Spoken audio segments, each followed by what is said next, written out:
What's going on, everybody? Welcome to another episode of the Crushing Cans podcast how's live. it going, Can Crushers? We got a special beer for you guys tonight. This is a beer. We're on the West Coast, and this beer can't be found west of the Mississippi. Yep. We have Yuengling's Hershey Chocolate Porter. Oh, mine has my name on it. Yeah, yours has your name on it. I was like, what? But it's a special edition beer. You know, Yuengling is like the oldest brewery in America, and they teamed up with Hershey's for this beer. I've had some buddies over in Kentucky tell me about it. They said it's a must try, man. It's a little bit lower, though, as far as the alcohol percentage on a porter, though. Yeah, it's a porter, but it's only 4.7% alcohol. That threw me for a little loop there. Yeah. So we didn't tell them what we're doing tonight, though. Tonight we're watching UFC Fight Night. Paul Felder, who stepped up on short notice, versus RDA Rafael Dos Anjos. And I'm pretty excited about this fight. Me too. Yeah. It's Paul gonna be Felder awesome. took the fight on 5 days' notice. Short notice. He was well over 170. He was training for a triathlon, though, so it's not like a decathlon or something crazy. He was training. So he was in good shape. He was training though. for cardio. Yeah, he was in good shape. But he had to cut that weight in just a few days. He had to go from over 170 to 155 in just a few days' time. Did it, made weight. And we're having this fight happen now. And he's balling out, man. So I'm going to take a drink of this. I'm looking forward to it. But let's give this bad boy a try, Jake. Definitely got a porter smell. Yeah. I don't know if I'm going to like it or not. Well, we're going to find out now.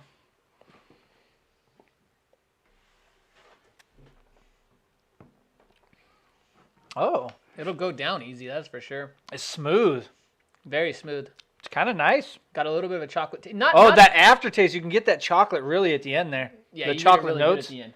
Not really my favorite flavor as far as the beer, but that's probably a Pacific Northwest thing. Probably. This is an East Coast beer for sure. Yeah.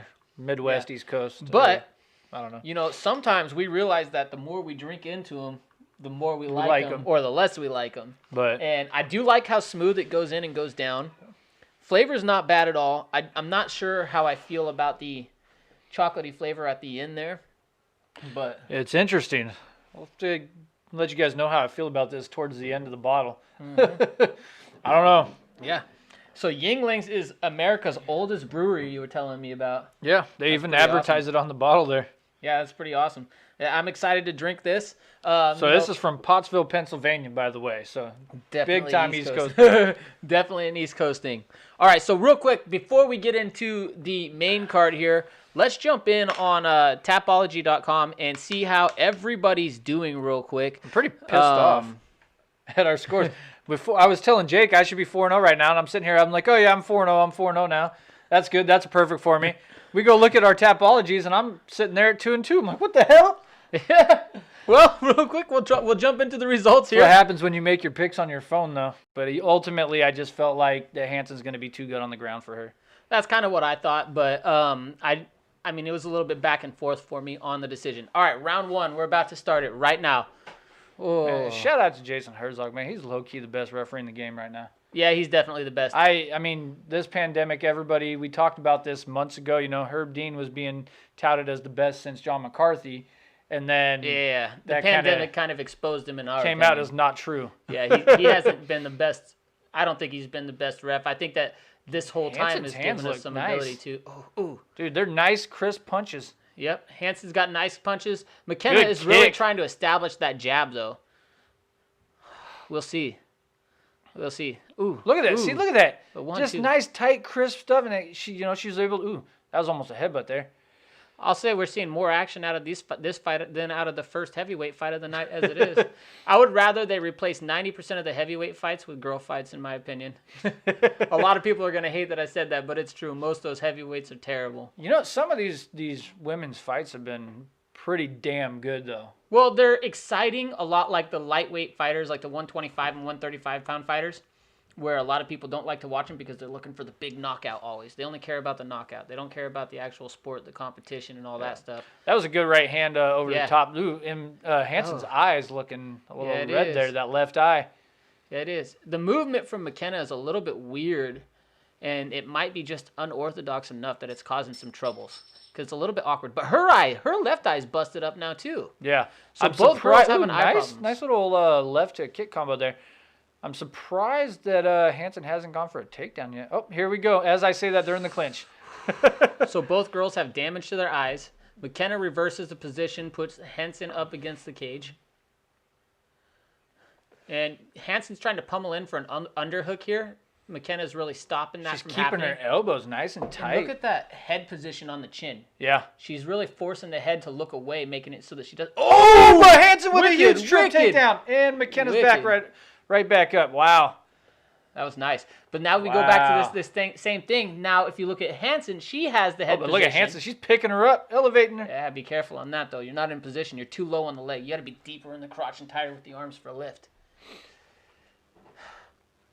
This is a good fight so far. So much more technique shown in this fight than the earlier heavyweight fight. Yeah, a lot of technique, dude. So much more. These girls definitely look more technically sound. 100%. Their punches are crisp, clean. So far, the grappling has been pretty solid. Both girls establishing head control up against the cage. Ooh, look, they both trade 1-2s. Gosh. This is going to be a fun fight. Yeah, McKenna's nose is busted up. It's already a fun fight so far. Yeah. Ooh. Dude, these girls are going to go. Well, I don't know if we're going to get a submission out of this one, Jake. Yeah, at this rate, I don't know. I don't think it's going to. These girls look like they're ready to bang. They're just going to stand there all night. Mm-hmm. Ooh, and McKenna just landed a nice left. Both girls are solid. Ooh, nice head movement. Jinx, you owe me a beer. Oh, yeah, you got the next 2 weeks anyway. Yeah, I got the next 2 weeks. But you got the next pay-per-view, so. We're back up against the cage. And we have Hansen controlling the cage right now with double underhooks, but as I say that, McKenna pummels in, reverses it, and gets her underhook and switches to the leg. She's going for a 2. Double. But she switches to 1. She's got it jacked up. Now, the problem that Hansen has is she has no whizzer there. That's not good. No, she's just trying to push down the head. Yeah, and she's relying on the cage. Okay, now she gets a whizzer on the wrong side, though. Okay, finally she's got a whizzer in. Ooh, this is a positional battle. Good elbows. Nice elbows. Get those elbows in there. I like that. 1:14 left in the fight, or in the round. It's a close round, too. Ooh, she's got a head. Is she going to try to work that under? She's got it. She's knocking her hands. Oh, she's got the guillotine. Round 1 submission. Oh, no, that was smart. McKenna brought her hand up. It's not tight. When you bring that arm up, good knee to the head. It takes that pressure away. Yeah, it did. Woo, that was nice. She was quick to get out of that, though. That was a nice little trip takedown again with there. She kind of just pulled her leg out. Oh! Beautiful that knee. That knee was crazy. Beautiful big knee. Time. Oh, my God. And Hansen takes the back. She lands a beautiful knee and then rolled right body triangle. Back of Hansen. Oh, she has a loose body triangle. She's locked up on the toes. She's got the toes barely underneath that left, what do you call that, a leg pit behind the knee? Yeah, yeah, right behind the left knee. And she switches it up again. She realized it was too loose. Yeah, we got 20 seconds. Come on, girl. Let me get that submission round 1. I need these bonus points. But, McKenna's striking from here. She is. The problem is she's giving up her back. So, no matter how much she strikes, she's probably not going to win this position here. Yeah, these ones aren't doing much right there, but she's staying busy. Mm-hmm. I like that. I like when you're staying busy, Oh, and she's got both of Hansen's arms trapped. Yeah. Both of them are trapped. She's holding that. She had the one underneath. Yeah, she was holding the right one with her left hand, and she was pinching the left one in under. That was good, smart work from McKenna there. All right, I like that. Not bad, girls. That's probably the most fun round 1 on the night so far. Yeah. And there's been a couple good fights. Yeah. Ronald McKee was a good one. Yep. That was the one I was going to jump to. Yeah, I think that actually probably been the only really good one. Actually, the other one, the Marcos fight was... I didn't see the De Fritas one. That one happened while I was on my way over here. I always get screwed out of seeing at least one fight. Yeah, it happens. But, no, this is so far the most exciting fight of the night, in my opinion. The Reese McKee fight, Morano fight, that one was pretty close, but I still think that this one, first round, was the best first round so far, for sure. 2 more rounds to go.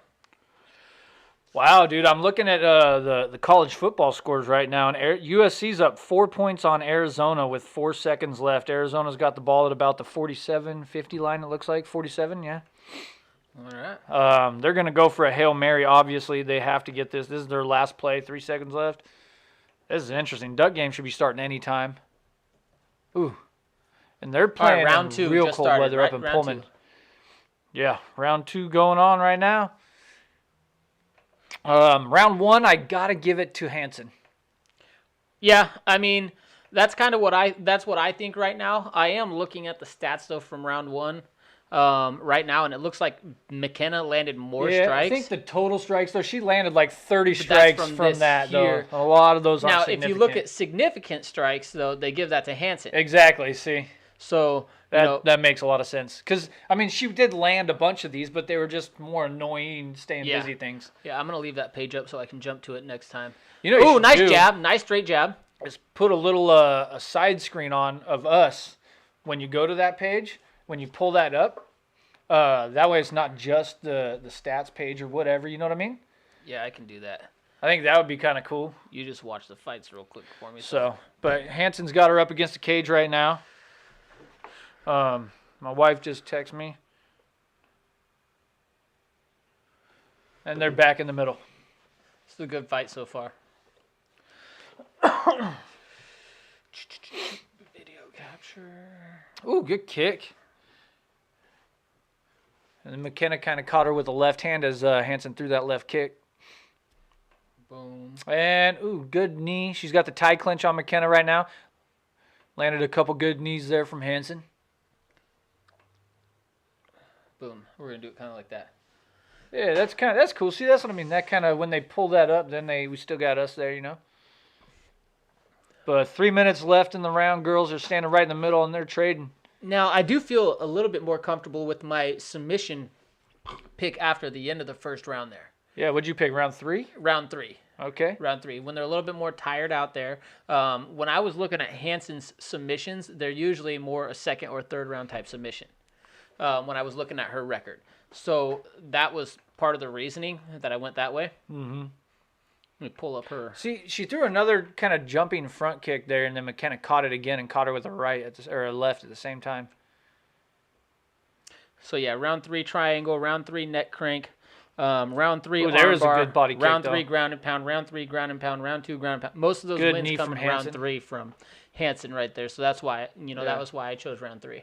I just figured Hansen was going to be too much on the ground, and she almost had that. She had that guillotine locked, man, but I was really hoping for it. But McKenna is tough. Oh, beautiful shot. You got to penetrate. Run those feet, damn it. She kind of just walked to the cage, and well, she got in deep, and McKenna then she walked to the moving. cage to clear that up. Yeah, and there we go. Hansen with the takedown. And she's got the back now. With the rear naked choke, it's in. Oh, that is deep. Nice. And she's got that grip, that palm to palm type deal. Yep, she switched it.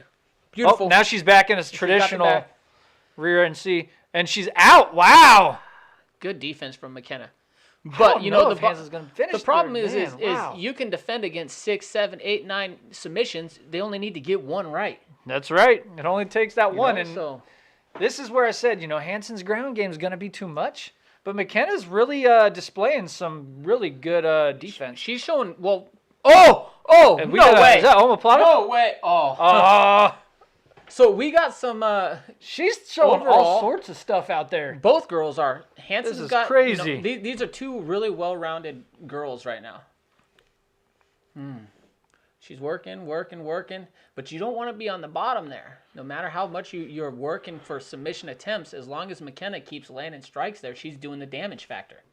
She's got control and damage factor. That's effective grappling and striking at this point. 2 of the 3 judging criteria. The main 2. Yeah. Well, there's more than 3. I said 2 of the 3, but yeah, the main 2, meant, but yeah. main. Yep. No, it doesn't. Young ADZ says I'm streaming it, illegally streaming it. Are you? No, we don't have to. We pay for the ESPN Plus. ESPN Plus. I use it for so much more than just MMA, and it's like $5 a month, and it gives us the UFC. I have the. I don't know where you guys. Hey, yeah, Tony Robbins is in the back. house. I have the Disney Plus package. You know that package you get Disney Plus, Hulu, and ESPN Plus for like $15, $20 a month. So that's what I have. Yeah, that might be what we. And have I use it. I use all of them. That might be what we have because I have all of those as well. So. Now. All right, so at this point right now it's 1-1. 1-1. Hansen has one round, McKenna has the other. I think McKenna steals it with that last probably minute and a half. Yeah, with the last minute and a half of control there at the end, landing strikes.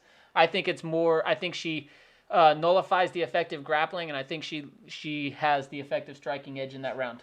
Maybe. That's my opinion. I think that one's going to be real close. It is going to be close. I think that one's going to be real close because I don't know if that was enough to take the round. I don't know. I kind of feel like Hansen had a pretty solid lead up until that point. I would say she did. She did as far as, once she got that takedown there. The strike on the feet I still felt like was pretty equal. But let's look at the stats real quick. Let me pull those stats up again. Give me 1 second. No, they're mostly decisions and split decisions. Yes, and they're against tough top competition. Yep, but he also beats a lot of them too. Now here's my problem with him though. I think that you and I were talking about this a little bit together. I think he takes some unnecessary risk. Now you were telling me you were frustrated that who was it? The other person that denied the fight. Chandler. Michael Chandler. Michael Chandler turned it down. Turned down the fight, and then Paul Felder accepted it. Paul Felder, he's an exciting, fan-friendly fighter, and I think that cost him sometimes moving into a title shot position. Because he has the skills. No, he has the skills. He has a phenomenal skill set on the ground, too, and I think that's highly underrated. Ooh! People miss out on that a lot. Yeah, I mean, 100%. But, I think it's just a decision with trying to please the fans and please the company that's kept him around the 7 or 8 mark and kept him from being... He's 7 right now. With a win, I think he jumps into the top 5. Yeah, with a win over RDA, yeah. That's going to put him in the top 5. RDA, well, he's been competing up higher. He's ranked number 12 at 170 right now. Yeah, 70. So that's what I'm saying. Who knows? But he's also the former 155 champion. Yeah. We'll see where they put him after that. And it also depends on how well he looks if he wins. See, what the heck? Kay Hansen has got to penetrate more. Are we deleting messages? Huh? What the hell? What? Why is messages retracted? I don't know. I can't see that. I don't know what the heck happened here. I was just looking at this stuff and it said message retracted, message retracted. Tony Robbins, where's your messages They're going? all deleting them. But Hansen's on top of McKenna right now. She's in half guard. It looks like she's got that right leg trapped. She seems content just kind of laying there and pummeling that thigh. Is she busted open? There's blood coming. There's blood. That's McKenna's, or that's Hansen's blood. That's Hansen from top. Yeah. Had me looking at this. I missed what happened with the cut. Yeah, I didn't see that cut. Where'd the cut come it's the nose. from? It looks like it's the nose. It's just the nose.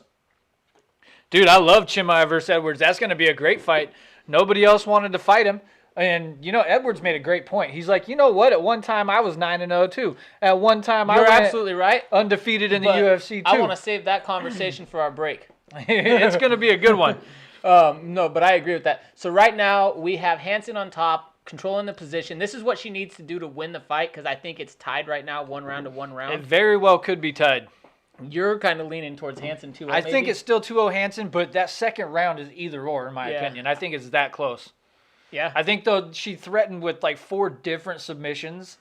I mean, this blood is dripping from her nose. That's broken. The problem with just attacking for submission is it's just like attacking for a takedown and failing on a takedown. Kind of. It's still a threat to finish, though. It's still a threat. And that's effective grappling. I mean, if that's the case, then every single punch... But it's still effective defense, but too. every single significant strike I throw at that point is a threat to finish, right? If that's the case. Not every significant strike. If every submission attempt is a threat to finish... Well, you can't finish with every significant strike. Unless you could try. The person is really weak, I guess. Maybe. You land a significant strike right to the boobie, and he quits on you. Who knows? Y'all's volume went off for a second, and then y'all corrected it, so we deleted messages where we were telling you. Oh. Do you not have the mic set up on that one? I know what the problem is. Thank you, guys. I know what the problem is on that. Jake's got that covered. Good looking out, Tony. And audio young ads. Input capture. Is she gonna get that arm triangle again? Oh, did she tap?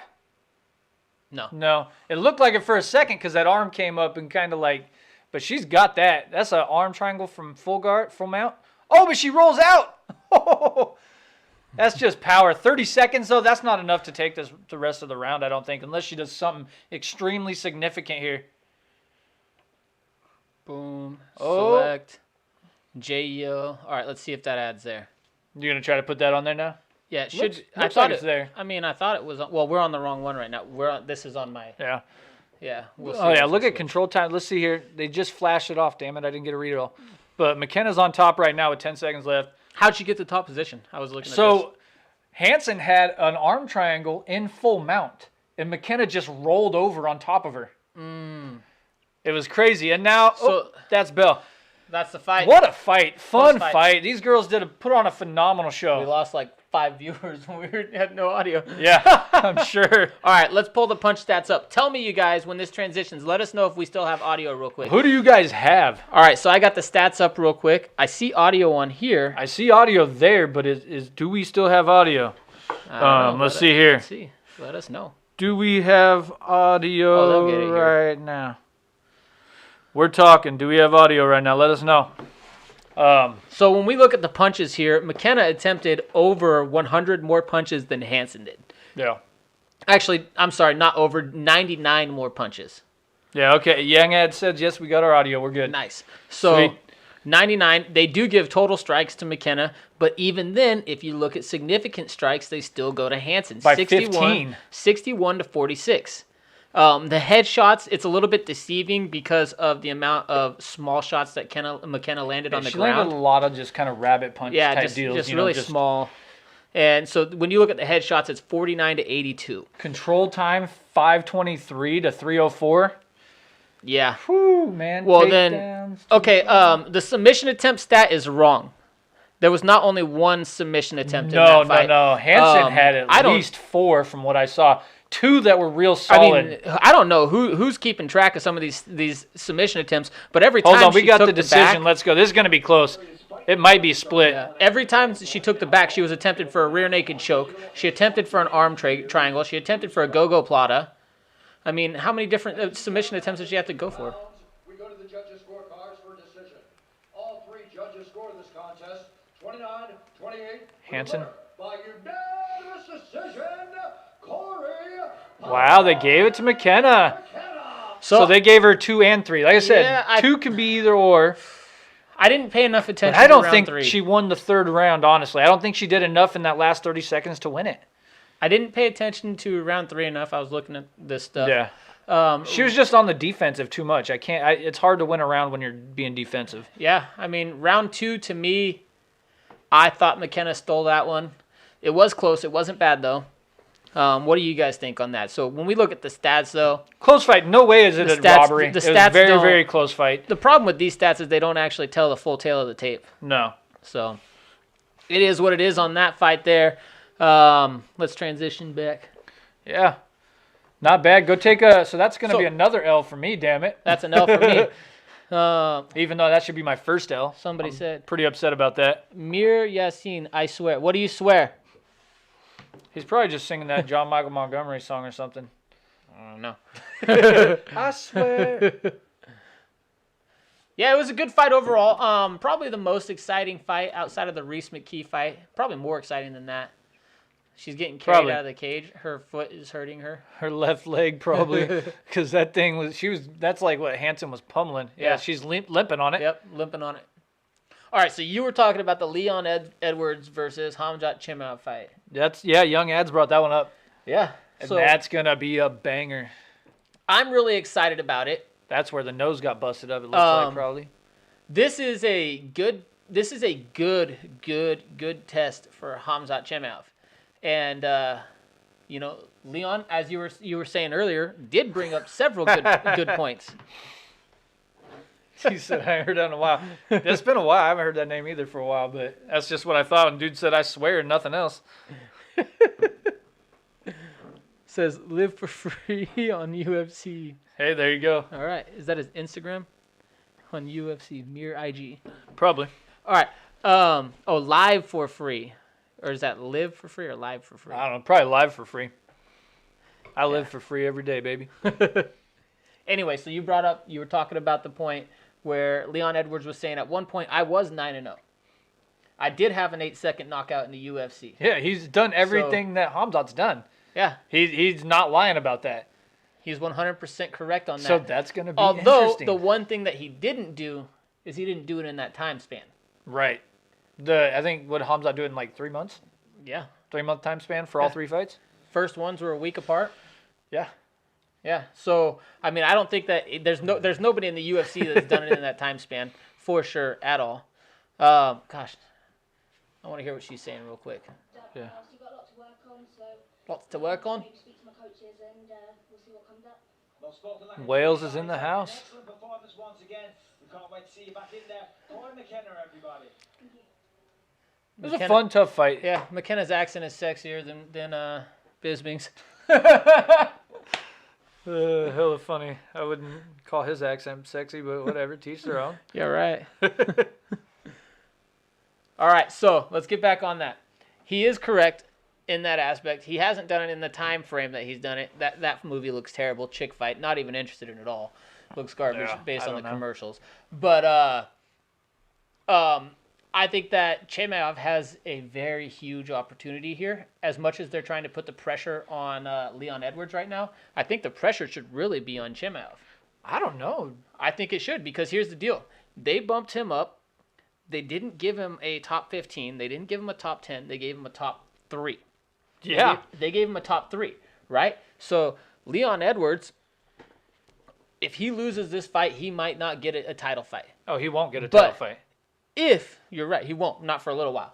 He'd have to go on another run. He'd probably have to win 1 or 2 more fights. And given the rate at which people are lining up to fight Edwards, probably won't happen. Yeah, exactly. Not many people want to fight him. But if Chimaev loses this one, it makes him look, depending on the fashion, not unstoppable anymore. Not invincible. And at this point, what we really need is someone to just... Not what we need, but what the fighters really need is someone to make him not look invincible. Because at this point in the UFC, he's looked pretty much perfect outside of being hit twice in his first match. It's going to be crazy because I don't know that he's going to be able to dominate Edwards the way he's been dominating everybody. Mm-hmm. Edwards is good everywhere. He's a solid all-around fighter. Now, how will he react if he can't dominate him like that? Yeah. He wants to smash everyone. We've seen a lot of guys that come out that can smash people. But I agree. Kevin Holland's been one of my favorites too this year. Well, he's been my favorite since the pandemic. You and I talked about this on the last show. Yeah. Kevin Holland's been one of our favorites since the pandemic. And he's got a big step up coming up too now. Oh, who's his next fight? He just got a new one scheduled. He just got it scheduled. He's been very active too, and he just got another new one scheduled too. Thanks, dude. Jake built that backdrop by himself. Oh, yeah. Thank you. Thank you. Yeah, it's fun. It's mobile, so I can, twist it around. The backside's got a green screen on it. Mobile, it's on wheels. I put wheels on it and stuff so I can move it around. But, yeah, I'm pretty excited about it. Yeah, I'm going to look for Kevin Holland. Jack Hermanson. That's the fight, Joker. Because Hermanson, in my opinion, is in like line for the title fight. Well, he's coming off I think he's 2 or 3. No, he won. He beat Kelvin Gastelum in his last fight. Didn't he have one after that? I don't remember. Did he? I'm pretty sure he did. I might be wrong. If he did, I don't remember it. But I'm pretty sure he's right there. But a Jack Hermanson fight, that's going to be a tough one. It's going to be fun. I think Holland has him on the feet. But I think if Holland tries to take him down... Jared Cannonier was the fight before the Gastelum fight. That's the one I was thinking of. And then he beat Gastelum and they moved him up. But, Kevin Holland versus Jack Hermanson, that's going to be a fun one. Kevin Holland has been fun to watch. This is a matchup of styles, too, because Holland's going to have him on the feet, and I think Hermanson has the advantage on the ground. Well, I definitely think that Hermanson has the advantage on the ground there. But, I think that's going to be a super exciting fight overall. I've loved the way that Kevin Holland's looked lately. I mean... and he's been fun. His personality, he's been in the media, he's been doing it. And yeah, he's just been awesome to watch during this whole year. Yeah, he's been awesome. Now, let's see. What is that? Is that this year alone, he's got 4 wins? Yeah. So this will be his 5th win if he beats him inside of the calendar year. Look at that. That's crazy. Well, not even inside of the calendar. When was his last... So what do we got here? Ontiveros was at the end of last month. So we got... Anthony Hernandez. 2020, because 2 fights were... So his last loss was Brendan Allen, who's fighting right now. And Brendan Allen's next fight versus Allen's Strickland. a beast. I've actually got Allen picked to win this one by submission. So remember, this fight was supposed to happen last week. Actually, I need to check my picks to make sure that's what I had, but I know I picked him to win by submission. And I picked him to win by submission last week, too. Yeah, last week, because it was supposed to be last week. Or no, it was supposed to be Ian Heinisch is who he was supposed to fight last week. Yeah. And Sean Strickland was supposed to fight somebody else. Ian Heinisch has a new fight already lined up, too. Well, he tested positive for COVID. Yeah. Oh, that's right. He beat Jack Marshman. That's it. So he beat Jack Marshman on Halloween. That's what it was. Yeah, so Ian Heinisch is fighting Kelvin Gastelum. Yeah. That's crazy. his next fight. For Crazy. January 30th is where they're looking at that one. I mean, so you said in this one you think you got Brendan Allen picked? What is your I'm safe pretty horse sure there? I have Brandon Allen picked. All right, let's check on the group, though, because after the last fight, we didn't check. Oh, that moves me down. Oh, I'm tied with 4 other people for first place. Hey, Uncle Wes is first place. Is he 5-0? He's tied with 4 of us. He's 5-0 with one decision. He's 5-0, and you guys are all 4-1 with bonuses. Yep. That's crazy. Yep. And then we have 3 people tied for 5th. Damn, this might be my first time taking last. Cullen is sitting in last place right now. So we have Liam shouldn't be. Perez, Bueno Knight, and Townsy sitting in 5th place right now. And then we have, holy crap, almost everybody else is tied for 8th. I wouldn't be as annoyed at being if I wasn't in last place. I get it. Right dude. now. I would not be that annoyed right now, but I'm so annoyed that 2 of my picks went the wrong way. That's 100 points right there. Easy. If you guys don't know what we're talking about, as you can see, we have our picks right there in our group right now. We compete on Tapology.com. It's Tapology.com/groups/434. You can sign up there and join our group to compete with us. Right now, I think we have 28 people signed up in our group. Yeah. We're always looking to add more and make the group more competitive. Last week, I did terrible. I took last place. I took 25th But, I mean, in the world. honestly, though, I didn't do terrible. No, you didn't do terrible. Everybody in the group did good. It was a really good week for the group. Yeah. I mean, let's look at what my results were last week on that. Or, I mean, we can look at everybody's from... Let's go to... Just go to previous event, dude. Well, no, previous event will take us to all the other ones. I know. So- You just want to go look at yours? No, I need to specific? go to group events. Because if I go to previous event, it's going to take us to all the other ones that you have listed right here as far as... You're going updated. There's a completed. So There's this the one contender, right there's here. the Fight Night Vegas. Boom. That's the one, dude. I took 25th in the world last week. So you got 8. You got 8 correct. Now, wait. I didn't take last week. I took 4th last week. It must have been the week before that. Probably. I know the Halloween card you took last place. Yeah, that's probably the one I'm thinking. I was right above you, and we both had 7 for 11. Your wife's We were here to 7 steal for the kids. 11. Yeah, she is. She's probably got my laptop too. I'll be right back. All right. So as he was saying there, damn dog. So yeah, the group has been pretty competitive. If you look at last place right there for last week, that's my son. He's 6 years old.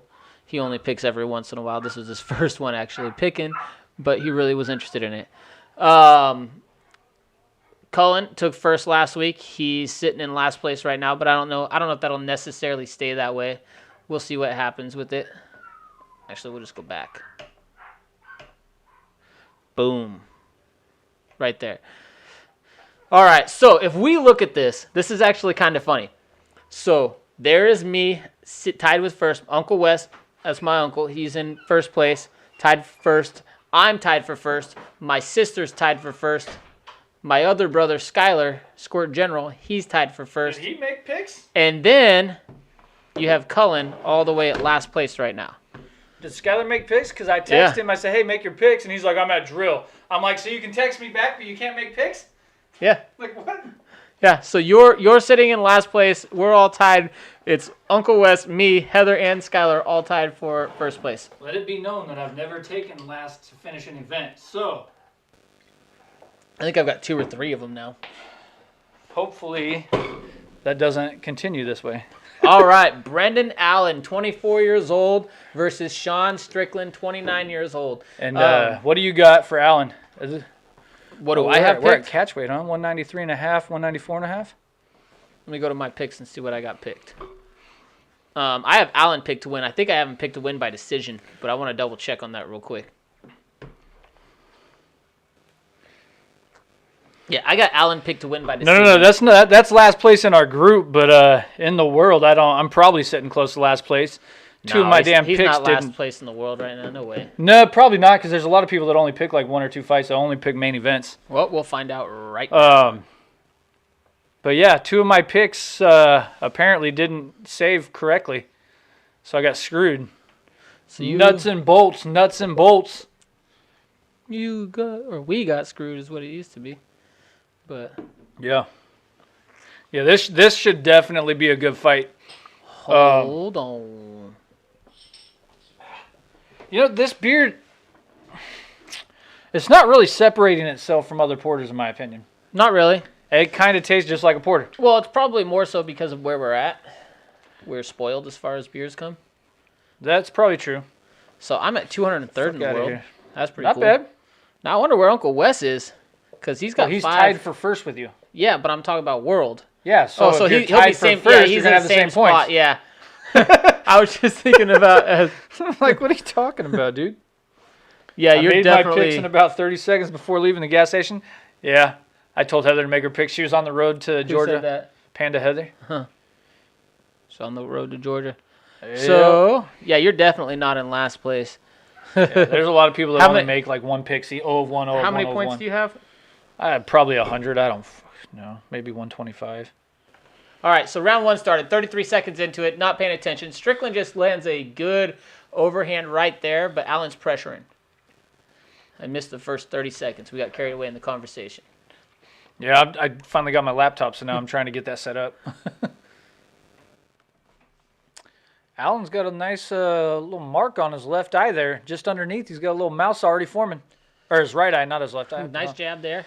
It's on my left. These guys are slugging it out a little bit here on the feet. Strickland catches the kick, but does he really want to take Allen down to the ground? Does he want to go to the ground with him? I think that... Oh, he's going in the guard. He just went in this guard. This is a dangerous spot for him. Now, I'm that's kind of curious.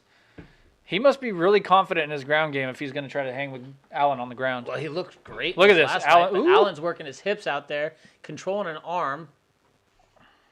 He doesn't have the arm anymore, but he's still looking to. See, he's still really, if you look at Allen's right hand, he's looking to control the left hand of Strickland right now.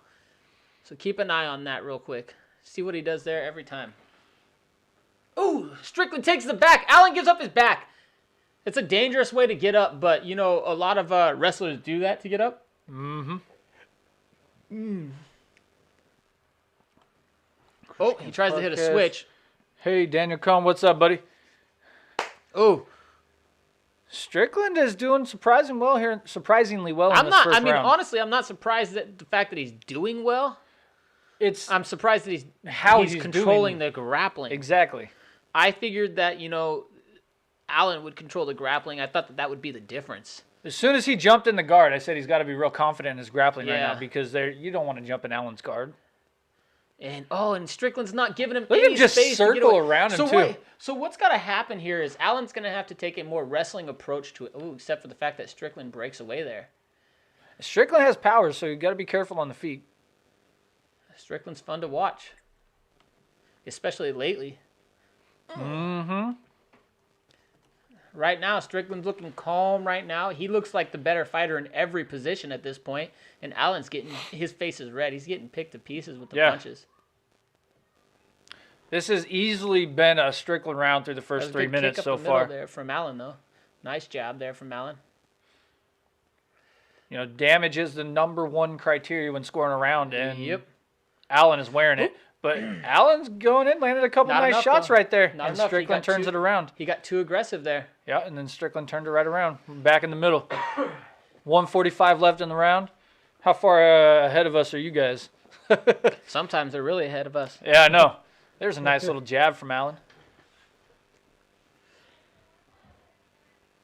Strickland lands at 1, 2, 3. Yeah, they're standing in the center here. That was a low kick from Allen. Strickland, Another 2 jabs 1-1. and an overhand right. Yep. Ooh, he went. That was a kind of nice little uppercut to the body there from Allen, because he kind of went uppercut to the body and then an overhand right. Yeah. All right, I'm liking this fight so far. Yeah, it's been fun.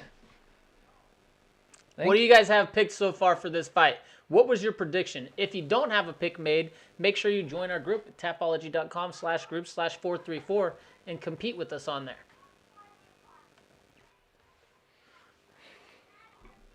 Let's get this. Strickland's kind of blinking a little bit. I don't know if it's anything wrong with this. No, he's good now. Kind of awkwardly blinked a couple times there. He's throwing that hook, that like looping right hand It's like really loopy. Yeah. Did you pin one of the chats to the... Pin a comment on our chat? Yes, you did, the Tapology one. I did? I don't know. It said there was a new pin chat. I'm not pinning anything. I don't know. I'm going to try to pin it, see real quick, see if I can. Let's see here. But what I am going to do after this round is tell the kids to go away from our door, please. Well, they'll be going away soon. My kids are leaving. Ooh. That was a great front kick up the middle from Allen, or from Strickland, and then Allen comes forward and lands a couple shots of his own. So 5 seconds left. This is a. I've got to give this 10-9 Strickland. Strickland. Yeah, I would say 10-9 Strickland. Let's pull up the stats real quick. Boom. All right, so looking at the stats right now. So what we have so far, total strikes. Allen has landed 33 of 64, and Strickland's landed 47 of 69. As far as significant strikes, though, most of the punches I said 69 out of 96. 47 out of 96. Now, you've got 32 of 63 significant strikes from Brandon Allen, and 43 of 90 strikes are significant from Strickland here. Nice. Tony paused and synced with it. That's pretty dope. That's a good idea. Perfect. Paused and synced with it. I wish that... I don't know why ours is so much further behind. behind. It's because YouTube. So we're live streaming, so we're live with them right now, but YouTube delays it. Yeah, it's a little delay there. That's right. So there's this. Yeah, Strickland definitely won the first round. Nice. What I'm gonna have to figure out how to do is put up a round timer on here. There you go. That'd be kind of. You can do that. I just don't know how. There's a lot of stuff I don't know how to do on this thing. Yeah. Yeah, I'm looking forward to that. Figueiredo versus Perez. That's going to be a fun fight. UFC 255, especially after the way Figueiredo's looked after his last couple of fights. All right, round 2. And you have Strickland opening with a couple of punches and Allen firing back. Nice. Allen there landed a couple good ones, and then Strickland lands a good one. Whew. I think Allen's corner, we have the volume off, so I can't hear it. Ooh. Was that a leg kick? I don't know what it was. I think he just got him off balance there. Well, it looked like he punched him and then kicked the leg out. Yeah. As we talk over. Both dudes are tough, yeah. Round timer, good idea. For real. Yeah, I was just thinking about it because of the fact that he's. I know Joe Rogan does that on a lot of his. I haven't watched many other fight companions, but Joe Rogan does that. Well, I haven't watched any other fight companions since we started doing our own. I still try to keep up on Joe Rogan stuff. Strickland's elbow's jacked. He's got some blood on there. I mean, I don't know if it's jacked, but elbow on it. Probably from he probably elbowed him and landed and got some of that blood on his elbow from landing the elbow. Maybe. But what I will say is, if we're going back to that damage, it's all Strickland's doing all the work as far as damage is concerned. Mm-hmm. Allen's lands some good shots, but they're not marking up Strickland the way he's getting marked up. No, I should have went with Strickland. This is when I went back and forth on this one. I originally picked Strickland, and then I went and switched to Allen when I did a little bit of research on Allen. Oh, yeah, Allen's going to win. I didn't actually go back. Oh, he's out. Forth. No, he's not out. He's hurt. He's out. He's out. Oh. He was out. He caught himself on his hand. He still can't even. No, dude, he's out. Herb Dean, look at him. He's out. He's been out. He was out from that first one. I'm telling you, he was out that whole time. I don't know why Herb Dean was walking him back. He should have been more concerned with the fighter. Once again, crazy. Another flaw for Herb Dean like we talked about. Sean Strickland, man, well done. Nice job. Nice job, Strickland. Done. He pieced him up, he's another guy who's starting to shine through the pandemic time, too. Yeah, he is. Good job. Look at this. Watch. He was out right here. Watch this. If this is the finish, watch. Boom. Boom. He gets dropped, he's but he out. catches himself. That's why I'm like, but he's out. Like, he was done. Oh. And then he just ate. Did you see that one to the body for good measure at the end? Yeah, fuck it. But look at that. He was out. His feet were gone. He tried to catch himself, but... and then he's like, "What? See, look at this. Watch him. Look, he's falling. He can't." And that's where Herb Dean should have been watching him. Should have been watching Allen. Yeah, you got a fighter that gets knocked out. Why are you pulling on the other guy? You're supposed to be checking on the fighter that just got knocked out. Yeah. Is that not the job of the referee to make sure you get the doctors in there after he gets knocked out? And now he looks over. He's like, "Oh, he's hurt. I got to run over there and check on him." So Herzog better. I would agree. Yeah, I said it tonight. I think right now, Jason Herzog is probably the best referee in the game. Yeah. He's been shining, man. I agree with that. I like the fact, when he said, "Hey, go get my mouthpiece out of my bag," and he can use that one. Yeah. Like, dude, that's balling. A little bit weird, but whatever. It is what it is. The referee's just trying to keep the fight going, you know? Yep. He's already realized there's too much of a break here. We need to get this going. Well, he was doing as much as he can to not call the fight off. Yeah. And, I mean, Morono won that fight anyway. Yeah. And would have been awarded the win even if they weren't able to go. But still. I agree with that. Whew, so let's check on the group and see how the group's doing. Well, I'm still in last place because that's a loss, so that's not going to move me anywhere. I'm still not going to be in first. Or not. I got to pull it up, actually, for you guys. That's a loss for you, too, because you also had Allen. Dude, Allen just got worked, man. That was crazy. Site says it's down for maintenance. Hold on. Wes is in first place still with 5. I hate how Tapology's got to do something about the servers because it does that a lot during the shows. Yeah, it doesn't look like anybody moved in the group. I think everybody had Allen. They might have. It doesn't look like the group moved at all. That's kind of crazy to me, though. That's kind of crazy that everyone picked Allen in that fight. Herb just worried about hitting that herb after the fight. Yeah. Yeah. Probably. That fine in Vegas weed there. I don't know if they got any specific strains in Vegas at all. I don't know anything about anything, so. Yeah. Wrong subject for me.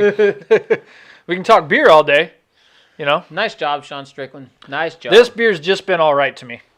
Yeah, just been all right. I would agree. I don't think it's. I got to tell these guys over in Kentucky, they overhyped the shit out of this one.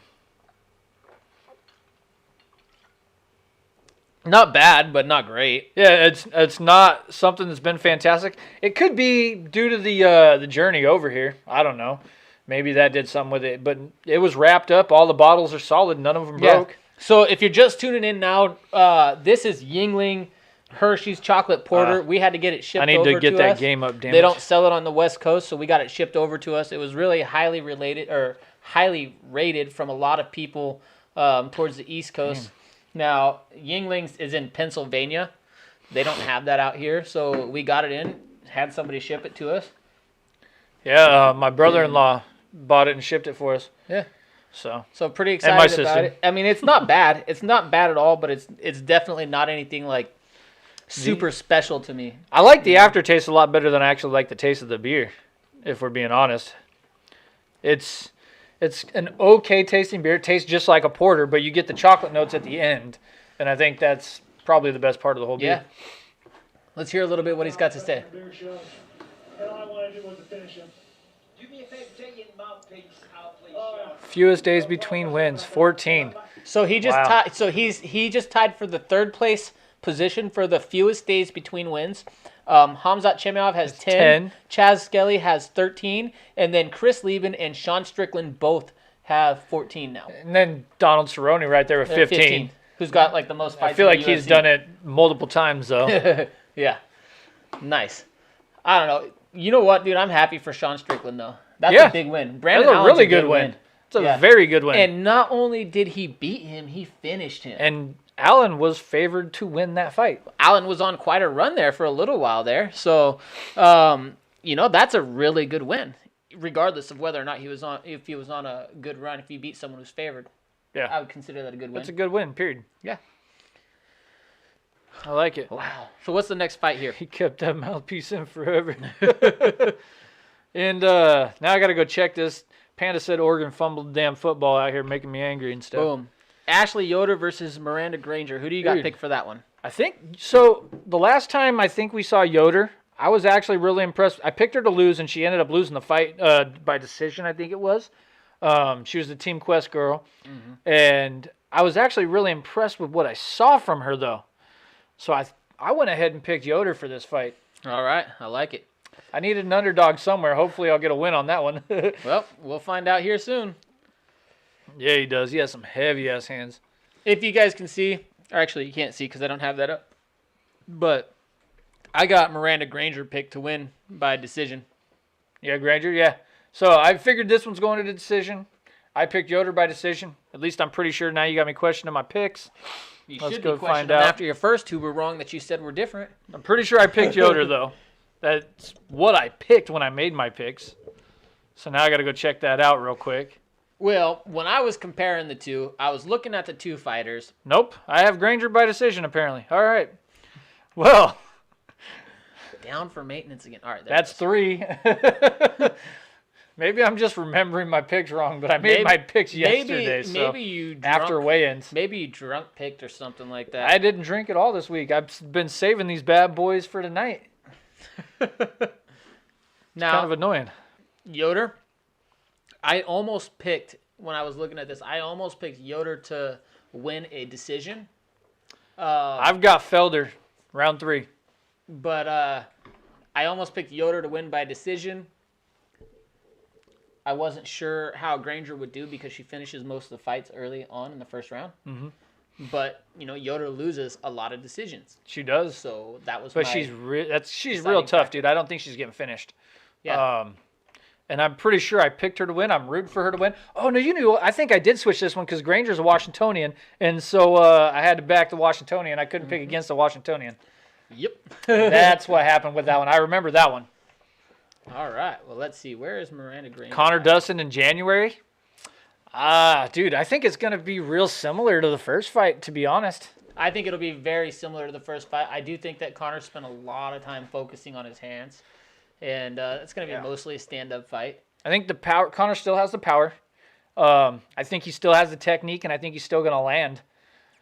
Oh, he's gonna land. And I don't think that Dustin's a black belt in jiu-jitsu, but I don't think his grappling overall is going to be enough to really get Connor down and control him. Yeah, I mean the biggest thing for Connor, if you look at the Khabib fight there against Connor, Connor did a pretty good job with his takedown defense there in that fight. The problem for him was the fact that he just didn't have the wrestling experience to keep grinding and stopping that shot. So it makes it a little bit harder. If you can stop 2 or 3 things, that's good, but you got to be able to stop when they're transitioning from 4 or 5 different takedown attempts in one scramble position. And Connor just didn't have that ability. But Dustin Poirier also doesn't have the wrestling of Khabib. Put her out cold. Look at that highlight. Yeah, beautiful. God. This is going to be crazy. But yeah, I think, I'm excited to see Connor back. I'm excited to see Dustin fighting again. I like the 155 division is just super exciting. I just don't know where that fight's actually sitting at, though. Like, I keep hearing that one person's denying it, the other person's signing, and blah, blah, blah, blah. They keep going back and forth on who hasn't signed. Now, have they both officially signed yet? Yeah, I don't know. But Connor said he's there for the I think it's, January 30th? I think it's 30th, 31st, something like that. But either way, so Connor at one point said he's good, he's signed or something like that. And then they said that our DP wanted more money. Ariel Helwani said that DP signed and DP Connor signed, hasn't. And It was Connor just really hasn't. weird. And it was just like, dude, what's going on with this fight? So I don't know for sure if it's actually 100% official yet or not. Dude, but Shevchenko's just I think they just need to do something. They need to do something. And I don't, I don't really hate on like Connor for trying to stay relevant in the sport with all the talk he's been doing. You know what's funny is on my Facebook, because I think it was last weekend, was the day that Connor beat Eddie Alvarez. And I was posting on there, and you were like talking mad shit about Connor on that one. On which one? The Eddie Alvarez fight. Like, you were hating on Connor so much. It was so funny. Dude, I'm not a huge Connor fan. There are things about Connor that I like, but I'm not a big Connor fan. Who has the best chance in the division of beating Connor? Khabib. You already did. Well, not just Khabib. Well, Khabib's retired, so we gotta. Well, no. Wait a second. Nope. Technically, he's retired. No, he's not. He said he's done. They haven't pulled him from the testing pool. UFC's trying to keep him around. Ali Abdullah Sleaze came out the other day. Abdullah Sleaze, I love that. He put it out on he sent out a single tweet, and what did it say? 30-0. Yeah. Now Dana White came out again and said that they're still talking. There's gonna be a 30th fight. I do think that there's going to be a 30th fight. I think that they're trying to keep it under wraps more so that way guys like Ariel Helwani can't blow their big announcements. And I guarantee, well, I don't want to guarantee it, but I do have a feeling that we're going to see that GSP versus Khabib fight. I think that's going to happen. We'll see. The only way that happens, I think, is if GSP actually goes to, or not GSP, but if Khabib fights at 170. Well, GSP did say that he was preparing for that fight before. He tried a long time ago to do a test cut to 155. No. But what he said after that fight, the 29-0 fight for Khabib, he said, well, I thought that we were going to be fighting. I was training, kind of getting myself prepared for that. Not exact word for word, but that's basically what GSP said. He had anticipated that fight with Khabib happening, and then Khabib retired. So I still think that there's potential for that fight to happen. There's potential. I think if you're going to make a fight, a 30-0 fight that's really going to do anything to help Khabib actually be put in a top conversation for GOAT or pound for pound, the one fight that makes sense for that argument would be against GSP. Yeah. I mean, you don't really want to hold up the actual 170 division anymore. You can't really hold that up anymore. Usman's not super active. Yeah, Usman's not active. That's yours. That might have been mine. We'll see. I mean, either way, I think outside of GSP or outside of Khabib, I think Tony Ferguson's pretty solid all around. Well, that's one. The Ferguson fight is one that I still think needs to have happen. That's a good one regardless. So, okay, I wouldn't be upset about that fight. Not Khabib Ferguson. We're talking about for beating Conor outside of Khabib. Yeah. Ferguson probably has a good chance. He's pretty well-rounded. Yeah. I think Justin Gaethje still has a good chance if he actually utilizes his wrestling. If he tries to stand with Conor, I think he loses. Yeah. Well, yeah, I think so. I don't know. We'll see. We'll see how Gaethje responds, though. How do you respond after getting manhandled like that? And we still need to see how Ferguson responds after getting manhandled like that. Yeah, after getting the shit kicked out of him by Gaethje. I mean, yeah, they both got manhandled. So in their last fights. It's going to be interesting, but I think in the entire 155 division right now, those are probably the only two that really leap out to me. Yeah. It said Oregon just got intercepted now, too. What does that mean? Yeah. That means... the football game. means Tyler Shuck just threw a goddamn interception. You're talking about the football game. That's right. Yeah. Looks like we're having a hard time rushing the football, too. It's got to be the weather. From what I got to look. They were saying it's supposed to be freezing out there right now. So I'm actually more... Snow and shit. For all the shit that people give us about us not calling Conor McGregor the GOAT, or not Conor McGregor, but Khabib the GOAT, I'm more of a Khabib fan than a Conor McGregor fan. Yeah, you've always been. You've known that, but... And I picked Khabib in that last fight, too, so I was like, what are you guys talking about? Being realistic, if I'm talking about it... That's the man right there, Paul Felder, baby. Paul Felder. We're going to get it done tonight. Now let's see if he made another bad choice in taking this short notice fight. Yeah, I think a gamble. It could be. I mean, it's a gamble, but it could pay off well. Yeah, Ferg and Justin are both definitely compromised right now. It just depends on how they come back. Mm-hmm. I mean, and we look at look at Justin. He's come back from a couple knockouts and went on to get another run to fight for the title. So we've seen him come back before. Well, because Justin lost his first two and got knocked out. Mm-hmm. He got finished by Eddie Alvarez. He got finished in both of them by Dustin Poirier and Eddie Alvarez. Yeah. So remember in that fight, I felt like Gaethje was going to win the fight because I thought he'd... Yeah, can you get me one too? I thought it would be enough to stop Khabib's wrestling. But in that fight, Gaethje didn't do it. Gaethje just didn't look like he even really knew how to wrestle at that point. It was weird. Really weird. Yeah, it was crazy. Oh, I want to hear what they're saying. Right when he fires it, this is a good defense. This is a technical... Okay, so Dominic Cruz is the best announcer. He's the most knowledgeable one. And then generally what happens is after the catch... I'd like to see him on the Ultimate Fighter again. Like, get him on the Ultimate Fighter as a coach and get... oh, look, they're talking about this one here. And this man hesitated for just a moment. The Buckley knockout. This foot from this position where his toes were facing this way. Still such a phenomenal knockout. Yeah.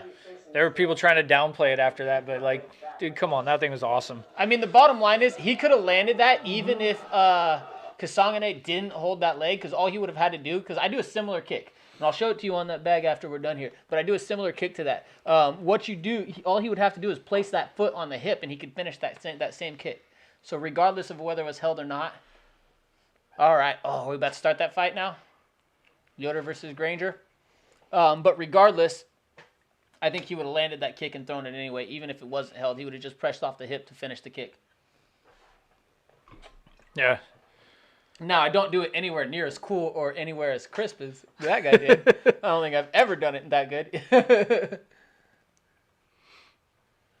This is going to be a fun fight. It might, you know what, dude? I think it might be a finish. I think I should have switched. It might be. I think I should have switched to a decision or to a submission. You think submission? Yeah. Yep. I don't know, man. Yep. Yoder's so tough. Yeah, I think it's a submission. She is a tough one. Hard to finish. Yeah, we'll see. We got, let's see. Miranda Granger. Miranda, I'm going to pull her up. Apparently, you're just going to look at your phone while I pull something up. You pull that up. I'm trying to find a good stream for my football. Isn't it on ESPN? It's on Fox. Oh, Fox. And I'm pretty sure I have like Fox Sports Go or something, so I need to. Do you get it with, does Fox do anything with, what is that one called, Peacock? I don't know, but I have Peacock. Peacock's NBC though, so. Peacock is Comcast. Oh yeah, Comcast owns NBC now, I think, so. Yeah. But yeah, it's NBC that was originally the Peacock. Let me see here. Let me pull this up. I'll probably just download it real quick. Let's see. Fox Sports. Boom, boom, boom. Yeah, let's see if I can get Fox Sports Go to work. Oh, so she was out of Everett. That's right. That's right. Yeah, she was out of Everett. I was trying to figure out where in Washington was she out of. By the way, if you guys haven't yet, make sure you like our video, subscribe to our channel. You can also listen to us on your favorite podcasting platform, Crushing Cans Podcast. If you want to listen to us directly where we upload our podcast that's anchor.fm/Crushing Cans is our page. Also, like I said, at the YouTube, subscribe to that. We have a Facebook page, Crushing Cans Podcast, and a Instagram page, Crushing Cans Podcast, and we have a Twitter page, which is Crushing Cans Podcast. Yep. Like and us on hey, all those things. we just hit 400 subscribers today. 400. We're only 100 away from 5. Took us a little bit longer to get to 400 than I thought. Well, we haven't been doing our pick'em videos, and I think that's kind of hurt a little bit, not having our picks out. Yeah. Well, once you get back out here, we'll be able to do them again. Yeah. But yeah, no. Anyway, so on the night so far with the group, nothing really changed after that last fight, I don't think. Boom, group. Yeah, everything's the same. Nobody's moved up. Yep, we're still at the same spot right now. But Cullen's got a couple of fights to change his stars here from last place to I'm counting on the final 2 to get me in there, man. I've got Abdul Razak Al Hassan. I've got him picked by KO again. Let's compare. That's my dude. You gotta be kidding. I picked him last time to win too. All right, I got Felder picked to win a decision here.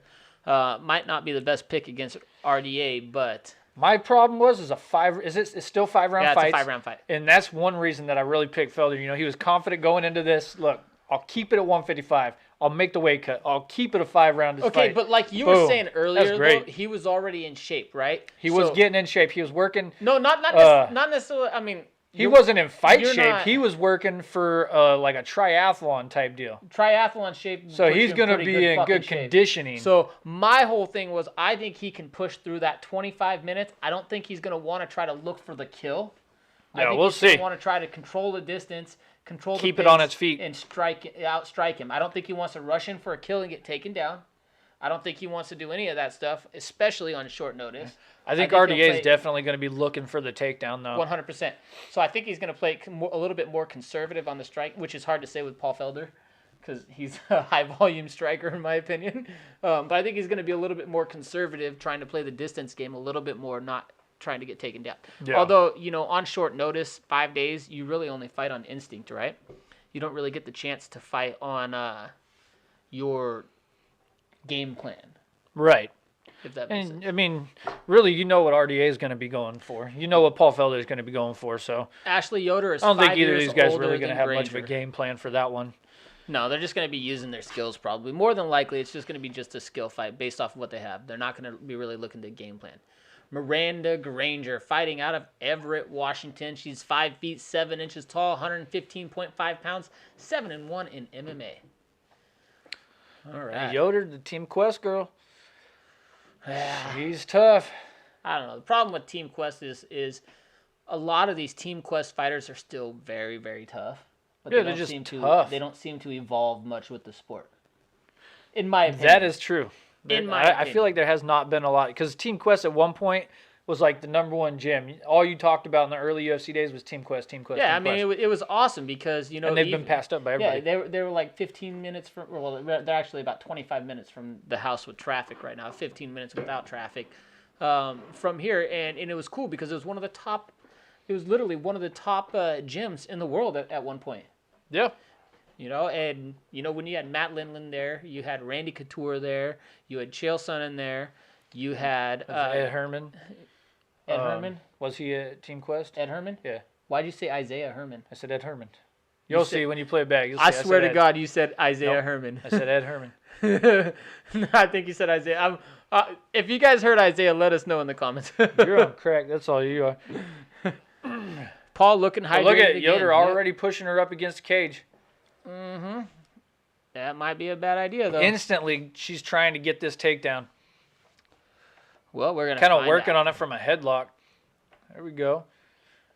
She's got an underhook with the other arm over around the head. Yeah, but here's the problem. Granger, she has some wrestling. She's not going to get thrown in a head and arm like that. She's keeping her hips in. She's smothering Yoder there, not letting her get that. Now, head and arm is really a low-level JV wrestling technique. Yeah. You can't hit it at the higher level. Ooh. It's possible to hit it at the higher level. In fact, Chael Sonnen hit it against Tito Ortiz in college. You guys can look that match up. It's on YouTube. What is She tried to take her back Yoder with that. tried to trip her, and it didn't work, so she went for the back with her leg over the top. She tried to do a little judo hip toss there. I don't think Yoder will throw her with a head and arm.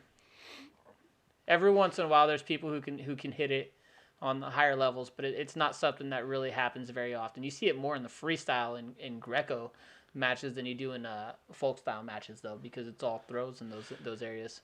Yeah, Granger looks like she's definitely the better fighter. Except for heavyweights, they throw head and arms almost every single match. That's their go-to move. Ooh. Granger's, dude, she might knock her out. See, she's trying to throw that head she and arm got again. the takedown this time, I can't though. believe she got that. She got it. But she's got to be careful of giving up her own back, because if you look at that, Granger's looking to try to sink that heel in there. She's not really trying to get out besides sinking that heel. She wants that. She's going to pull out and take her back. Yeah. Now, there's a move that you could potentially do from here. There's a move you could potentially do. Oh, nope. And she's going to get it. She's going to get it. Nope. Yoder's holding on for too long. Yoder's holding on for a little too long This here. might be a bad time for Yoder. Because she's slowly working her way out the back there. It's and coming. now she's almost there. But what's saving Yoder right now is that overhook. And there we go. Overhook. Oh, that was a nice little roll by Yoder, though. No, that wasn't Yoder who did that. That was Granger who hip tossed her there. No, Yoder rolled. Watch it. And she's going for a leg now, but that was because Granger hipped into that. Granger hipped in, which is what forced that. Now, Granger's got to be careful now because the angle on her leg there. See if she can get this extended. Got to be careful there. She's got her foot behind the head, too. That's smart. Boom. Real smart. All right, let's see what's going on here. She's got to clear her leg, though, at some point. At some point, we got to see Granger clear her leg out of there. Yeah. We got 2 minutes left, minute 54. Granger's on top right now. They're in a really awkward position. Yoder still has a hold of her leg, it looks like. She ain't letting go. Yeah. But, if you're Granger, land with that left. Yeah, she's throwing it. Land with it. She doesn't have the leg. So Now we're she good. freed it. She's throwing to the body now. Just do the same thing that we saw earlier. Just tally up a little bit of strikes. Land to the body, land to the head. Doesn't have to be big punches. Just land a little bit. Yoder sits up with her. Granger kind of sat up, and Yoder grabbed her and sat up with her. Close fight so far. Mm-hmm. I'm going to tell you what, though. You guys that say that girls don't belong in the UFC, I would rather keep the girls and cut 75% of the heavyweight roster. Honestly. In all honesty. See, we got 54 left. And Granger is still in her guard right now. She's still in Yoder's guard. Landed a good elbow there. Yoder's trying to work her way up for a triangle. Uh-oh. Is it in? I can't see. Get the hell out of the way, cameraman. Move it. Oh, that is She's it. got it in. She's got the armbar. Armbar in that. But girls are flexible. Can she get out of that? Dude. Because the triangle's not deep enough. Look at Yoder. Look at Granger. She's pulling her body down. Look at that.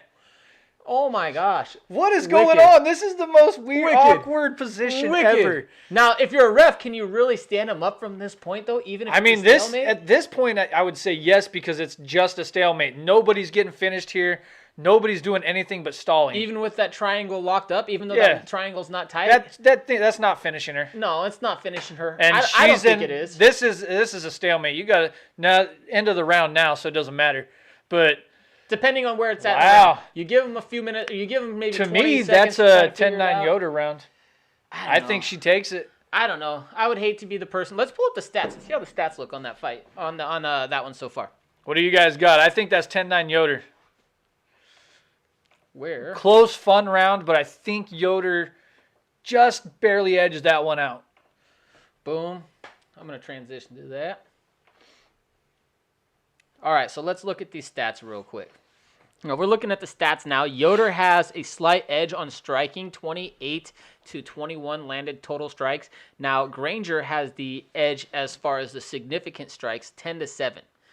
Now, when we look at head strikes, though, it goes to Yoder versus Granger's 8. Now, if we look at body, that goes to Granger for 10. Now, we go to leg strikes. That's 100% Yoder there with 9 out of 9 versus the 2 out of 4 landed from Granger. Tony says you got to give it to Yoder. Control I time. agree. Control time goes to Granger. I don't know. I'm honestly leaning towards Granger, but that also might be a Washington bias. I'm kind of leaning towards Granger on that fight or on that round. Yeah. I think it's a Yoder round. Close round, though. But, yeah, super close. I just think that Yoder did enough to edge it out. I think the biggest factor in that you give to Yoder would be aggression. Aggression. She had the takedown originally, and then she threatened with that submission that Granger did get out of and kind of put him in a stalemate, but still. Ooh. Well, yeah, and Yoder did threaten with the submission attempt, so you're probably right. That's what I was saying. Like, Yeah, I think she did just enough to edge it out. Yeah, I think I would agree. Thinking about that a little bit longer, I think you're probably right. All I see in this fight is long legs. Hey, I have no problem Jinx. with those legs. I deduct a point for the high five with her at the end of the round, though. Now, look, you have Yoder looking for that head and arm again. We about to see the transfer QB. Is that what's going on, Heather? I've got the game up now, but I'm not watching too much. Is Shuck just not doing well or what? Or is Washington State's defense that good? I don't know. Yoder's got the position now. Or not Yoder, sorry. Granger reversed the position, and Yoder's still looking for that head and arm until she releases, goes for an overhook. Now she's back in on that head and arm. Gosh, you got to be... Now Yoder's got her up against it, and Granger pushes her out towards the middle. But Granger landed strikes in the transition and a knee there. Yeah, Granger's landing here. An elbow. I don't know how effective that elbow was. That might have been partially blocked.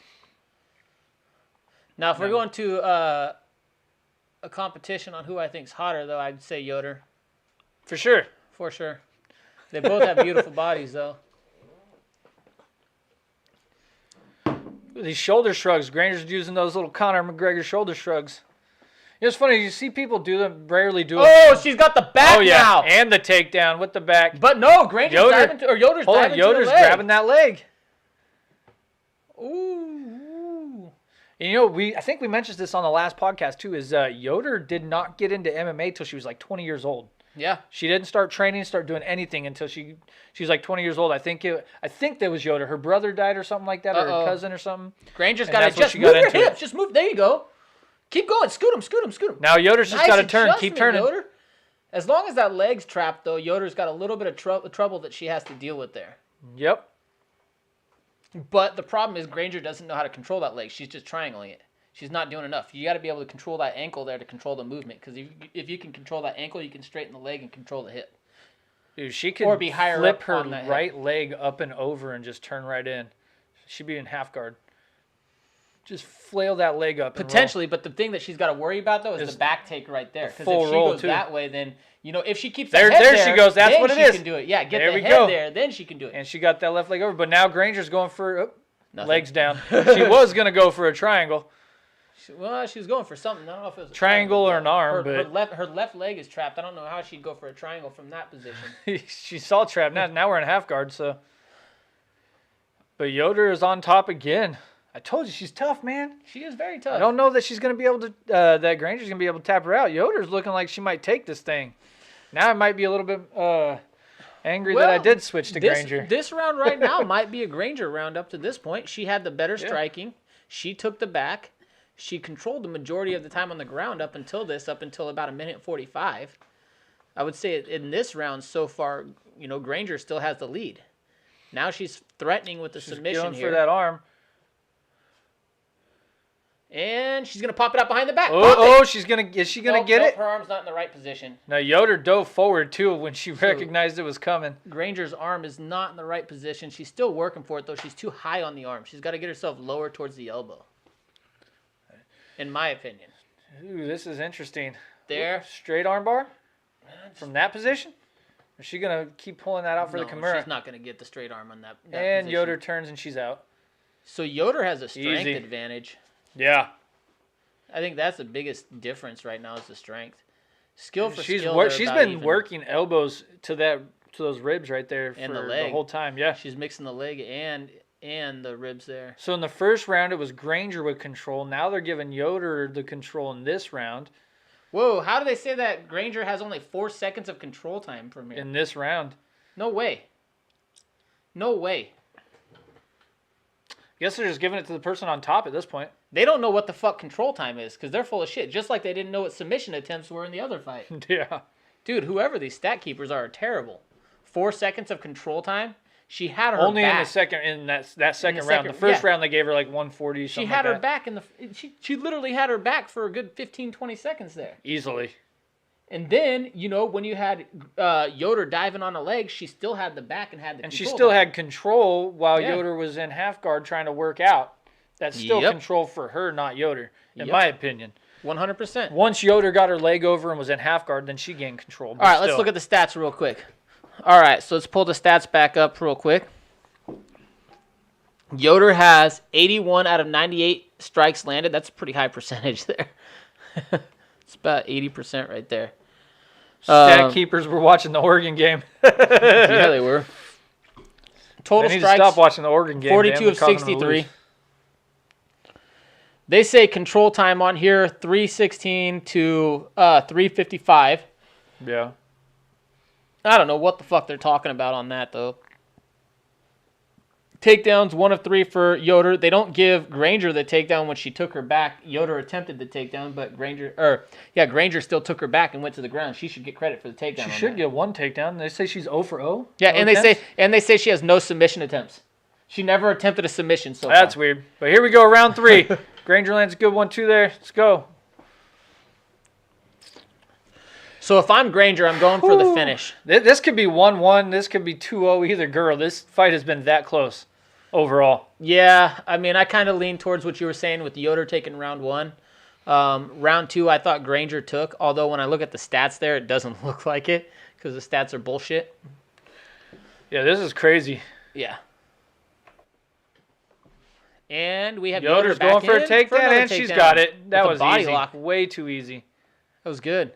Yeah, I mean, Granger might have had a chance if she had the ability to try to get her hips away, but with the cage there. Yeah, it's just the way she closed the distance, got her in the body lock, and then tripped her, took her down. Bulldog. Way too easy. Pressured her to the cage so she had no ability to get her hips back, and then she finished her on the ground. Probably a little bit exhausted at this point. I mean, grappling just takes so much out of you. Yeah.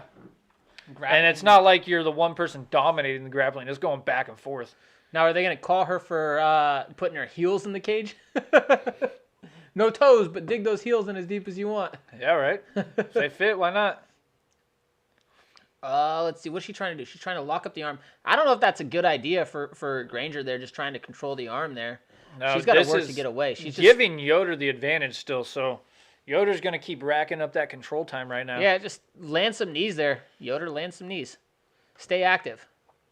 Something, because you got to do... She's trying to stall, it seems like, right now. See, you got Herzog stepping in there. What does he say? He's probably telling him to work. Keep working. Keep working. Work or I'm standing it up. He's going to stand it up eventually. Well, and that's probably Granger's game plan. Keep the hand 100%. trapped. She wants to stalemate. And there we go. Yoder she just gave a full mount to Yoder. Mount! With no space there, though. She can trap a leg, but she's trying to walk the cage still and pop out the back door or something. No we got 3 minutes left. Oh, armbar! Take the arm! Take the arm! She's got it. Just pull. Grab it and go. Grab it and go. She's got her arm under. She's holding her other arm too down. She's holding it. What the fuck? Oh, I wish I had this flexibility, bro. Right? She's got that arm. All she's got to do is pull her weight on it. I've seen far more skill in this fight than the first heavyweight match.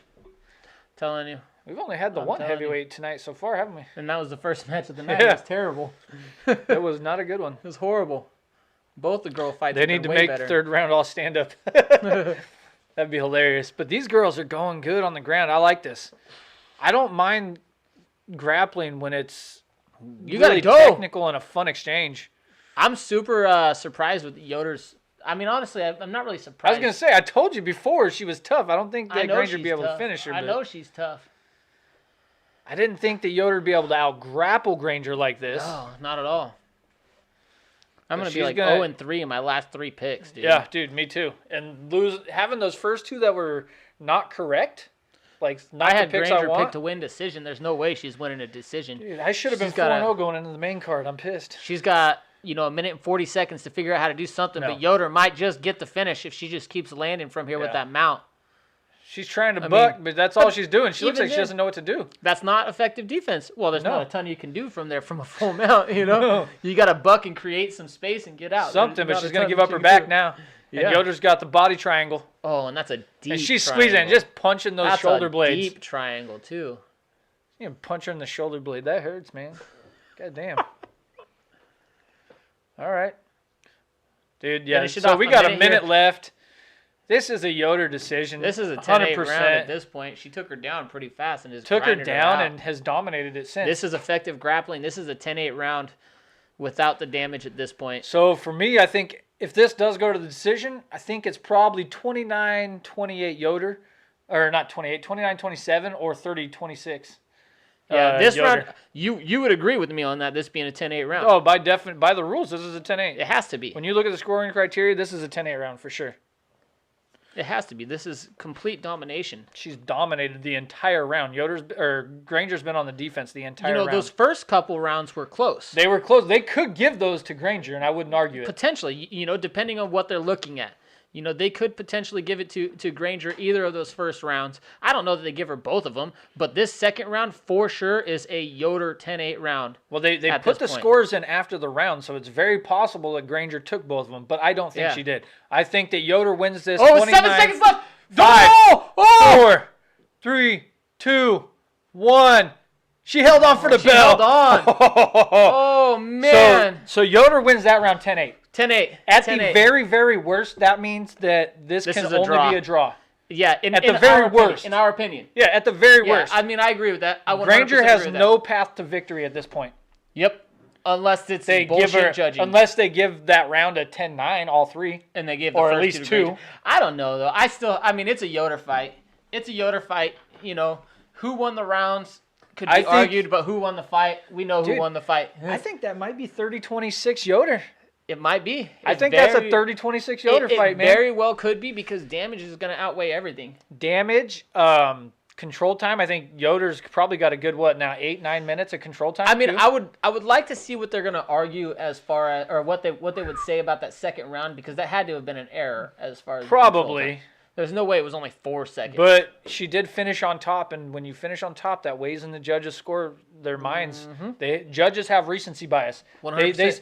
And that's what drives me nuts a lot of times about judging is they tend to forget the entire first half of a round. And that's the problem. This is the hard part about it is how can you effectively score if you were to do a point system in the round? How could you effectively do it? There's so much going on. Here we go. All right, decision time. We got the decision coming up, guys. I say 30-26 Yoder. Yeah, I mean, I think it's a Yoder decision no matter what. Either way. Granger knows it too. At worst, it's a draw. If they gave those first 2 rounds to Granger, which I don't think they did, but we've seen really weird things happen in the MMA judging. All right. We go to the judges' scorecards for a decision. The judges score the contest 30-26, 29-27, and 27-26 for the winner. What? That's Yoder. Hold on. Did I hear that right? One judge scored it 27-26, giving... How the fuck is that possible? Because that would have mean that Yoder lost all 3 rounds. Unless they did a 9-9 round. That's what I mean. They would have. How do you get a 9-9 round, though? If it's a draw, you go 10-10. That's in the rules. The only way it's a 9-9 is if there's a point deduction and you won the round. And then you win the round. Yeah. So how do you get a 27-26?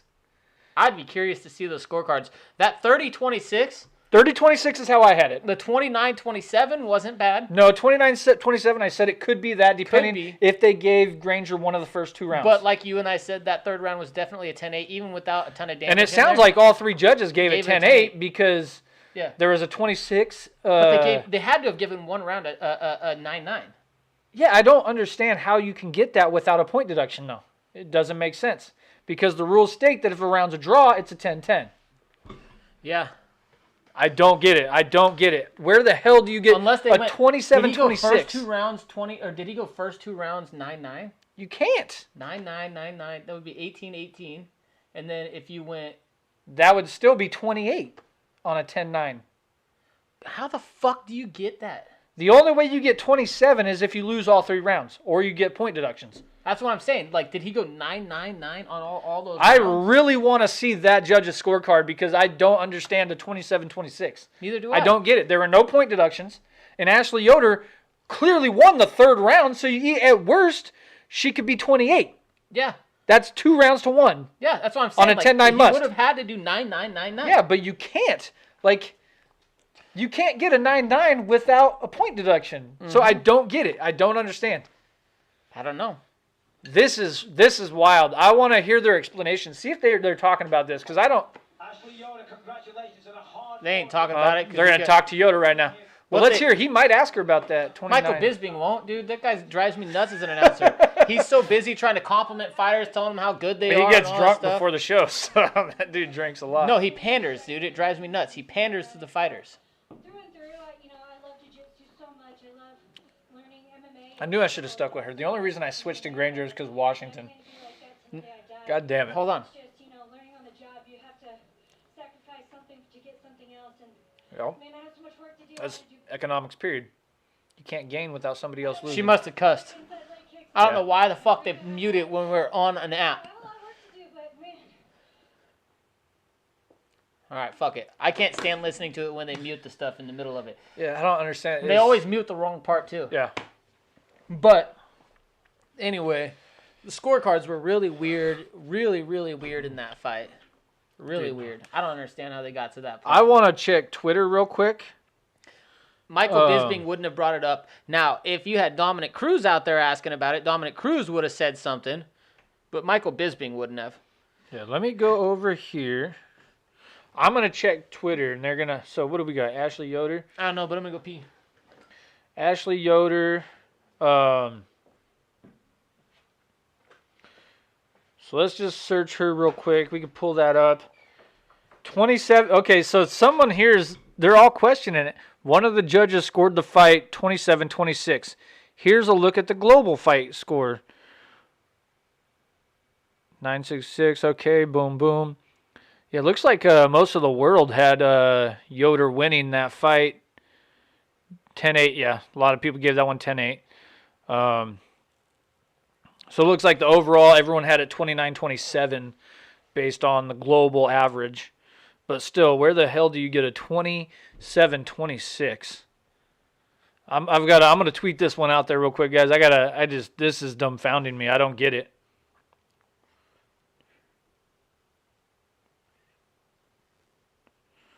Yeah, where the fuck?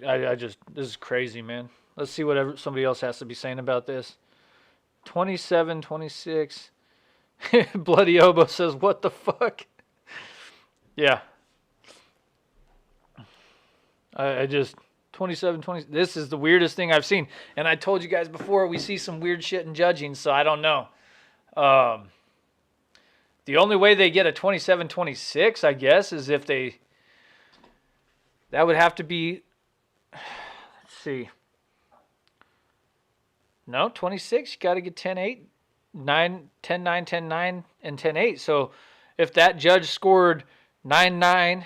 9-9 and then 9-8, that's probably how they got it. If that judge scored the first 2 rounds 9-9, was that judge working on a 9-point must system? Because that's the only way that works. It's a 10-point must system. No. think about this, though. I just figured it out. I think what the judge was on.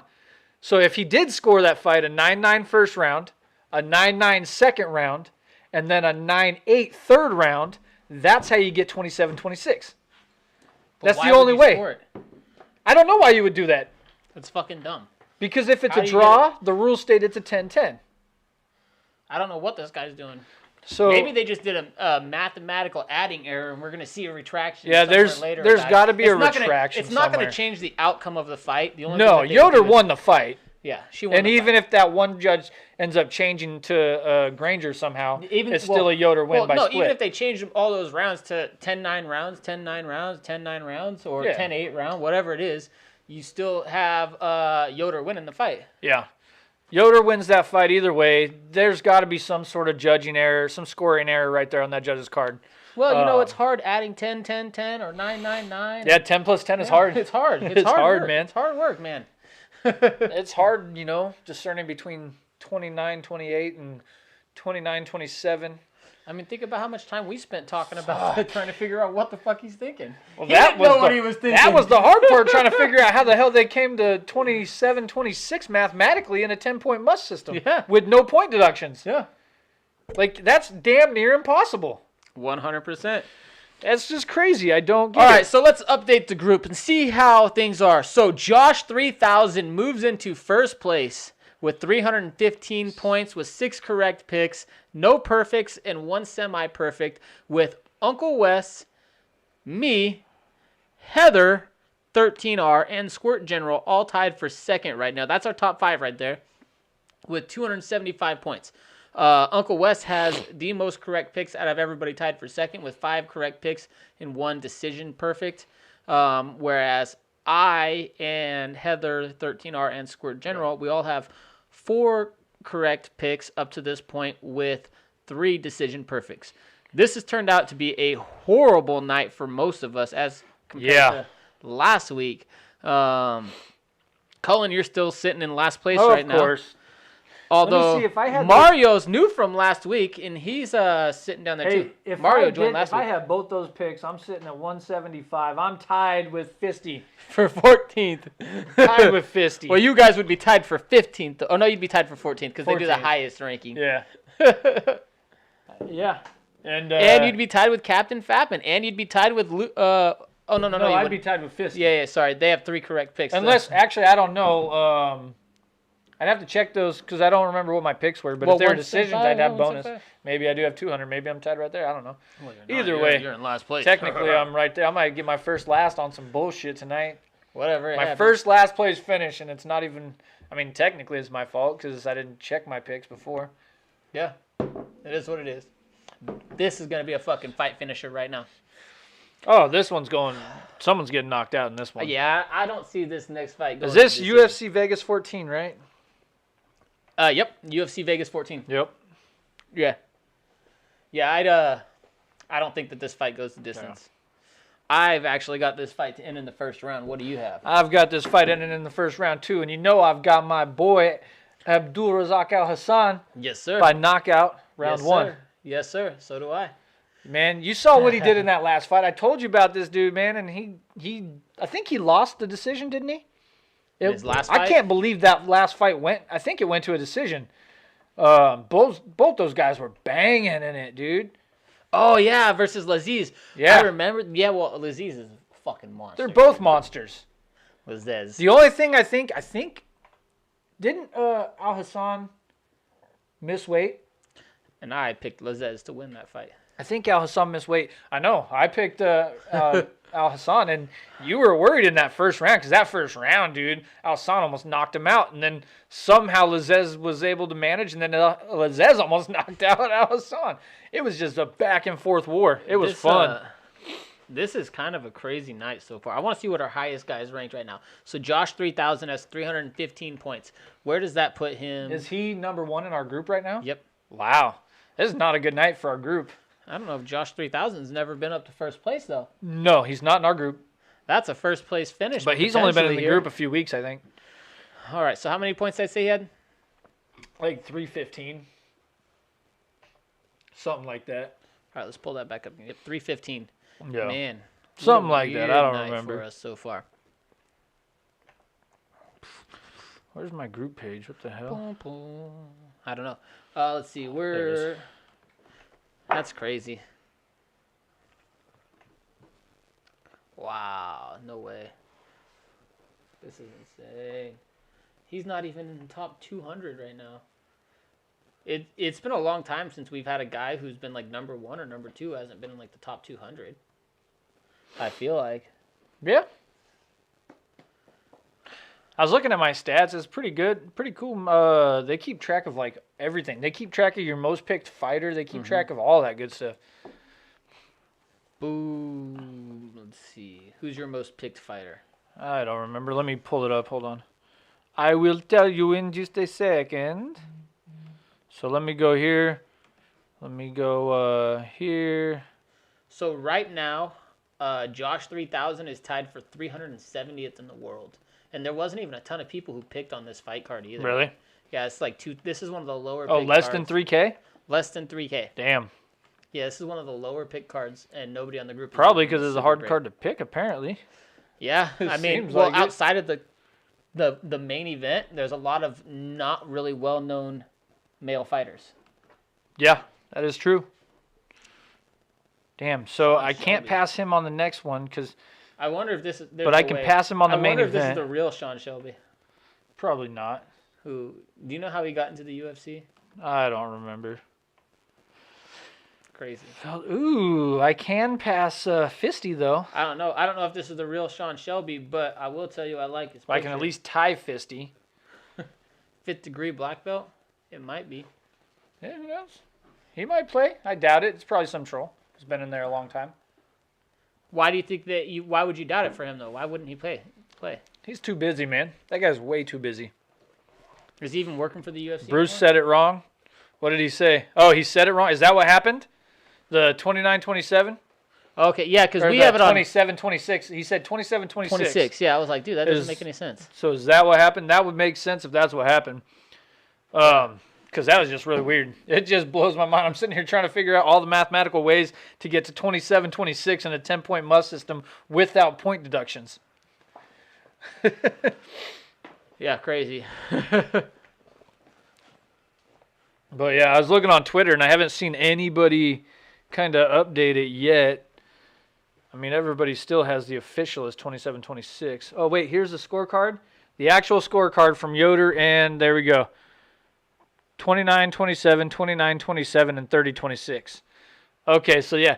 All right. I don't know where he got 27-26 because the official scorecard has it 29-27. He probably just 29-27. right there and then read the 26. He probably read 27-26. Probably somehow got Yeah. that backwards because we got 30-26, 29-27, and 29-27. But here's the thing, though. Is he looking at the official scorecard when he reads it off, or is he looking down at the results that they write down for him? It's probably something they wrote down for him. They write down for him. They probably just wrote like a 2 instead of a, I don't know. Well, because when I judged when I was a judge for the FAMA fights here in Vancouver, we would write our score down and we would pass it to the ref, who would pass it to the head judge, who would tally it all up, or the head ref, judge, who would tally it all up, and then he would pass back the tally to the announcer. That's how they would. I don't know how the UFC does it. They could do it any way they want to do it, but that's how they used to do it. So it could have been an error in the person writing it that passed it off to him. That's true.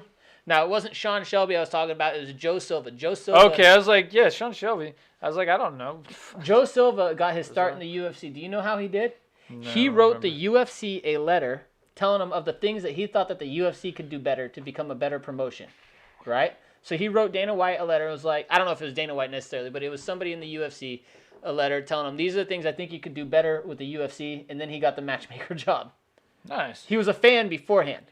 So when I saw the Sean Shelby name, I was thinking, oh, well, maybe Joe Silva, because Joe Silva got his job from being an actual fight fan before getting into the UFC. So I'm looking at everybody that I'm in range of right now that I can actually, try to make up some points to move up. And everybody's got Al Hassan picked. Oh, this guy doesn't. Who's that one? Let me go back. Whose is this? Townsy. Ooh, Townsy doesn't. But, so if I get a perfect pick, dude, I can move right up there and tie Townsy at 225. I think one of these guys has. I think Liam Perez has him picked by Knockout round 1. That's the same as me. All right, here we go. Believe in yourself, 100%. Okay, Killa. This guy's got Al Hassan picked by submission round 1. That's interesting. So here's what we need to find out. Coming up here, I think it's November 28th. Is that the date? For what? It is. For Tyson, the Tyson fight versus Roy Jones Jr. Tyson and Roy Jones. Oh my God. We're gonna do a multi. We're gonna do a multi thing here where we have a couple TVs set up. We're gonna have them both going.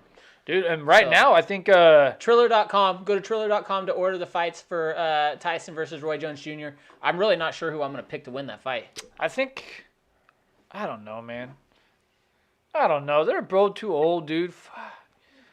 Well, as far as being too old, Roy Jones has been still, he's still agile, man. That guy didn't even get started until later in the. I think I would pick Roy Jones. Although, in my opinion, just because I think he's been fighting. He was doing it later in his career, even though he got knocked. Well, he started later out of the ring in his last fight. He started later too. But I don't know. Let's go. Here we go. Al Hassan, baby. That's my pick. Chaos Williams. Somebody's going to sleep. All right. Don't blink.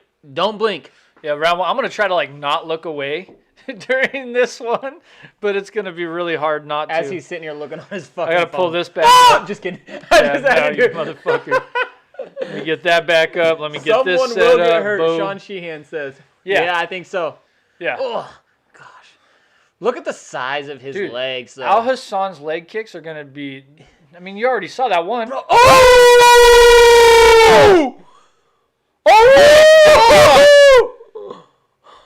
Chaos said I didn't do it. He's got his hands up like he just committed a crime. Oh, my God. He just put Al Hassan out cold. Yeah, he did. Wow. We said don't blink. Dude, not a single person in our group picked Chaos except for Townsy, I don't think. And that was your chance to fucking make some points up. Damn, dude. We said don't blink. Oh, my God. Wow. Look at this. I was just about That was a real short right, too, on the chin. I was just about to make the comment that Al Hassan's one leg is the size of Chaos's 2 legs together. Yeah, and that one kick, look how short that right was. Oh, my gosh. It was just right on the button. It wasn't even a big, powerful Well, and he hit him with that left, though, right afterwards, too.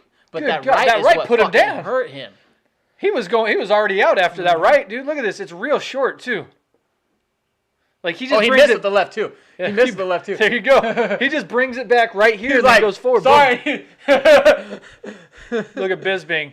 Oh, my God. You can just read his mouth. Wow. Chaos Williams. Oh, my God. Shit. Woo! Wow. We're sitting here talking about how big Al Hassan's legs are and those leg kicks. And you saw that first leg kick, dude. He kind of backed him up on that one. But then you hit... Al Hassan had his hands, too. He had his hands up. He just stepped in. He went right through Al Hassan's, Chaos just stepped into it, man. Boom. He was like, so you got 2 options, right? I guess you got Oh, my God. I guess you got 3 options. You can move out of the way of the kick, you can check the kick, or you can step into the kick. So you really got 3 options. He stepped into that kick and just landed a short right there. Yeah. Fucking wild, man. I'm going to refresh this because I don't think anybody besides Townsy picked him to win. So Townsy moves the first! Tied with West! Oh, he did. Yeah, he did. Wow, Yes, he jumped he did. all the way up there. Oh, man. Holy cow. Puts me up 4th where I finished Josh last moves week. out, so Fuck. West must have won. Had that. Yep, West had Williams too. Oh, my I God. don't know anybody would pick a decision in that fight, though. There's no... that's crazy. I'm sitting at 4th again.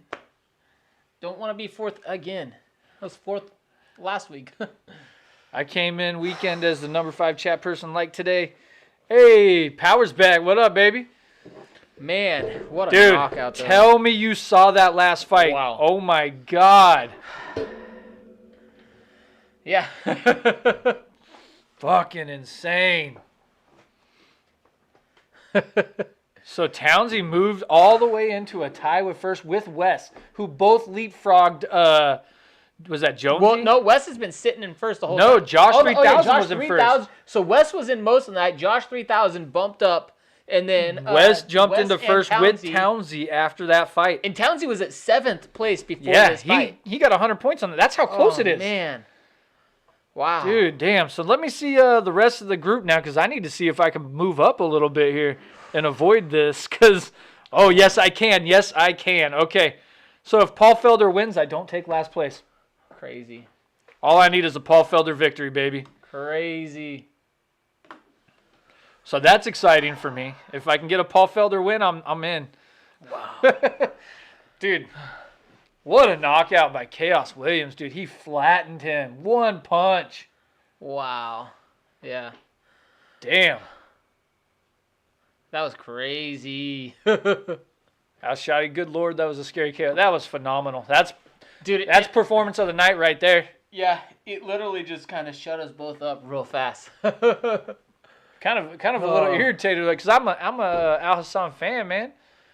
Look at that. That thing probably traveled 12 inches. But it lifted him up, though. Look at that, though. Yeah. Like, it lifted him up. Look at he steps into it. The punch travels maybe 12 inches. Lifted him off his fucking feet, dude, with that short of a punch. That's crazy power. Watch it again. Yeah. His legs just went straight up. Boom. Wow, dude. Even watching it back in slow motion just makes it that much crazier because the punch is so small. And his legs, they go straight. He looked like he was doing, Jackson, what's his name? Tucker, Jackson Doherty. He's one of those famous YouTube guys, TikTokers, and they do that like fish challenge. They like walk by like water, like, oh, act like a fish, and they have to jump in the pond or whatever. So they jump in the pond and they literally look exactly how Al Hassan looked going down. He was doing a backwards plank is what it looked like to me. That was ridiculous. Wow, I want to hear what he's got to say. Yeah, oh, now Townsy shows up. Yeah, we saw that, Townsy. You moved into first place with that one. To be able to get on TV and do this. I was diamond in the rough, just waiting to be bust off and shown to the world. 100%. To whom much. Also, man, shout out Jay-Z, shout out Meek Mill. He's shouting out Jay-Z and Meek Mill. What? One day, hope to meet y'all, do some business or something. One day I hope to meet y'all. I mean, hey, call out your heroes. heroes. Why not? I've been doing this for a long time. Give them the roses while they're alive, baby. Okay as well, just want to thank the UFC, Dana White, thank my management, Iridium Sports. You guys are the best. Oh, he's an Iridium fighter? I didn't know that. Iridium's got a ton of people on their contract. They've got so many now. Crazy. I've been following them since they started out. Yeah. And I did not realize they got that big, dude, that fast. They've got so many fighters signed to them now. It's just crazy. Yeah. Hey, so what's that saying? The only shots missed are the ones not taken? Is that what the saying is? Yeah. Right? I think that sounds accurate to me. So throw it out there, right? You got a hair on your nose, bro. I'm going to wipe that off. That's weird. Black hair hanging there. But, yeah, I mean, take the shot, Maybe he doesn't work with Meek Mill. I've got Paul Felder in the main. Yeah, I got Paul Felder. Paul Felder. I got him picked to win decision. I've got him by knockout in the third, I think. Let me go check my picks. Man. All right, let's pull that up. That was crazy. Dude, absolutely insane. That was crazy. Yeah, that was insane. You miss 100% of the shots you don't take, yeah? Yeah, that's the quote, right? Yeah, I've got Felder knockout round 3. All right. But Mario has RDA, so I can move up. So this is a battle for last place. As long as Felder wins, I don't finish in last. Well, let's see what Wes and Josh 3000 got have. Felder KO round 3 too. Good pick. See what Captain Fappin has here, because I might be able to pass his ass up too. So okay. Oh man, if I get a perfect. Wes has Felder picked to win with a knockout in round 4. He's got Dos Anjos. Ooh, Captain Fappin has Dos Anjos. I might be able to move up, way up. Hold on here. What's Townsy got picked to? He's got Felder knockout 3. See what JGH has here. She's got Felder knockout 1. Oh, damn. I think I can tie him. I think I can tie him with the perfect. And nah, maybe. Well, no. If I Lucas Ross has Dos Anjos by decision.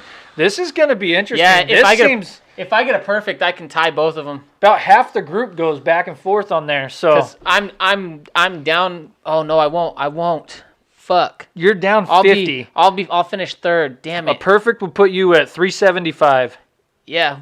Well, no, it wouldn't. It would only put me at. Oh, did you pick decision? Yeah. Oh, yeah. You can only get a 350 now. 350.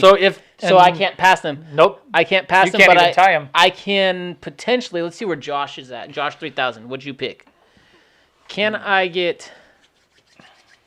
I can't even tie him because they both have. Does RDA still have his mustache too? Are we getting a battle of stashes tonight? I think I saw it earlier. I'm pretty sure. I feel like I did. Yeah, I can't even tie those guys because if that's what I'm saying. Because if they win, they get 50.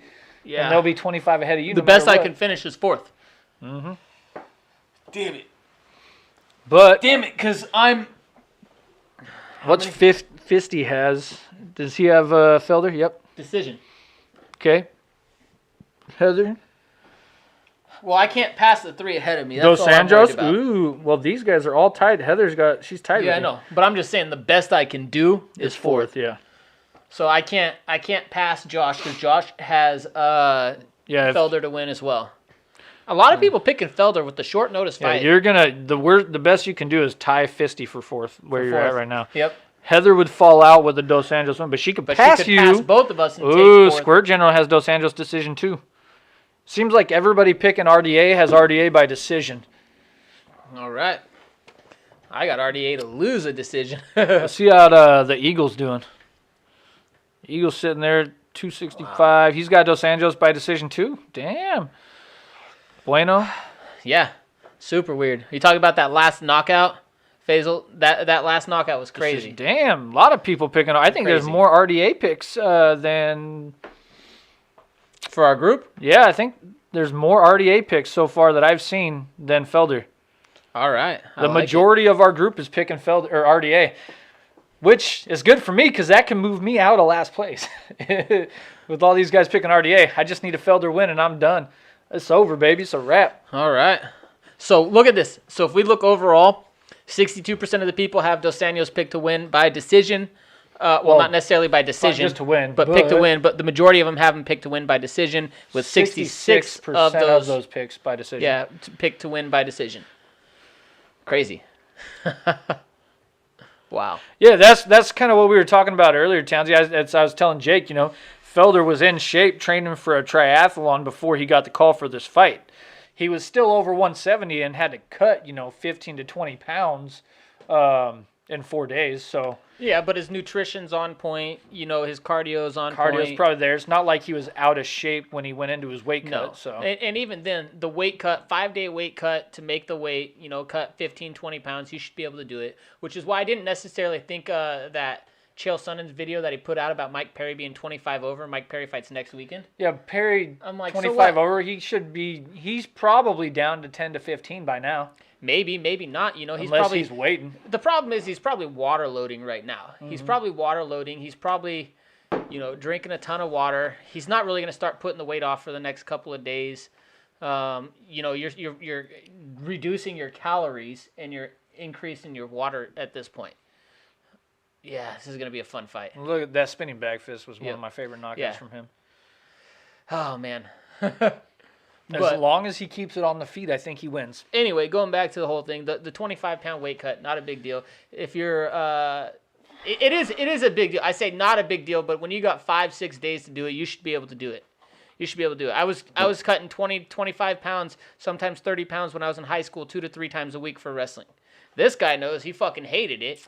Well, when they had you cutting all the way down to like 99 pounds, yeah. They didn't have me cutting 119, 112. But they didn't have me doing it. I made the choice. I won our varsity spot at 119, but I was the smaller of the guys, and our person who was our 112 guy was weaker, and we were trying to win state titles and stuff like that. So we had 2 pretty good guys at 119, but I was the smaller of them, and we had a good guy at 25. I beat both the guys at 25 and at 19, but I was the smaller of the guys, so I went to 12 to try to make our team stronger. Training to do a bunch of triathlons so you can stay in shape between fights. Yeah. While still feeling it's worth the training. Yeah. I mean, you got to do what you got to do to keep yourself motivated, right? And if that's the way to do it, why not? I mean, the bottom line is during this pandemic time, your best opportunity to change your UFC career is going to be a short notice fight against a big opponent. Be that person who's got a name, who's willing to step in. You can put yourself in a top 5 real fast. Yeah. Now the question is going to be, how does RDA look coming back down from 170 to 155. That's the truth. But let's look at the guys that he fought up there. He fought some monsters up there. And look, he was a top-ranked guy for a while there. I think he won his first 3 when he got up. He lost a decision to Covington, which not a shame at all. He was winning that title fight against Usman on one of the scorecards. It was tied on another scorecard, and Usman was winning on another scorecard going into that 5th round, and he was winning that 5th round until he got knocked out, in my opinion. Yeah. So, losing a decision to someone like Covington's not necessarily the worst thing in the world. You don't want to lose anything, but it's definitely a lot easier to cut that weight when you're younger. It is easier to cut. That's why you see a lot of guys in their older age kind of bump up weight divisions. Although I'll bet you I could still cut 15, 20 pounds right now in a week if I had to. I guarantee you I could. Yeah, probably. It's it's not going to be nearly as easy. It's been about. So the last time I cut weight was for my boxing match, and that one I took on 2 days. Wasn't Uriah Hall at that one? No, Uriah Hall wasn't at that one. I was coaching at that one. When Uriah Hall. Yeah, I was coaching a guy named Danbo. Danbo was a boxer, a Washington Golden Glove champion boxer, heavyweight Golden Glove champion boxer. I was helping with that one, but we ran into Uriah Hall there. Yeah, he was at the fight. That was pretty cool. Yeah, I got the picture up on my Facebook somewhere. But no, when I did my boxing match, I did that on 2 days' notice. National champion boxer. After coming off of a broken hand, no camp, nothing at all, and I cut 15 pounds in 2 days without training in the last 2.5 months. RDA shaved his mustache. Yep. I hope he gets knocked out. Well, I picked him to lose by knockout, so it makes sense, right? Yeah. 100% easier when you're younger. Still can do it though. And it's not easier though when you're at 100. You're 125, 135 pound guy with less than 6-7% body fat at the time. Yeah, now, that's it makes it really hard. Now the difference is, if you're a heavyweight, a heavyweight can lose easily 10 to 15 pounds in one fucking practice. I've seen it hundreds of times. Yeah, and then go home and put it on. Hundreds of times. They'll go out there in one practice. Second most fight time in UFC history. Well, 6 hours, 43 minutes, and 11 seconds. He's been around for a long time. 6th most total strikes in UFC history with almost 2,000. Yeah, crazy. Yeah, heavyweights can lose weight a lot easier than the lighter guys. It's a percentage of body weight you have to take into consideration, which is my argument against a bunch of different weight classes. Right now it's an average about between 9 and 10% weight between the weight classes. As far as the difference in the weight. It's between 9 and 10%. Not exact, but... Yeah, you're just averaging it out. Yeah. But I think the weight classes are good where they're at right now. I think the only one where you should potentially put a new one in is between heavyweight and 205. But the problem is there's not a ton of good heavyweights. You cut it down to putting a 230 weight class in there, something like that, somewhere in between, then you're going to lose most of the good talent from the heavyweight division down there, and the heavyweight division is going to have maybe 1 or 2 good guys in it. They already only have 1 or 2 good guys in it as it is. All right, we're about to start the main event right now. About to start. We got both guys in the cage, or maybe only one. I think Felder's walking in now. You got Bruce Buffer in the middle there. I love that they still put on the feeling like there is a crowd there, even though there's not a crowd. It helps with the presentation on TV, I think, a little bit. Excited. Who do you guys have picked to win this fight? One more time for you, just in case you didn't hear it before, tapology.com/groups/434. Sign up and compete with us there.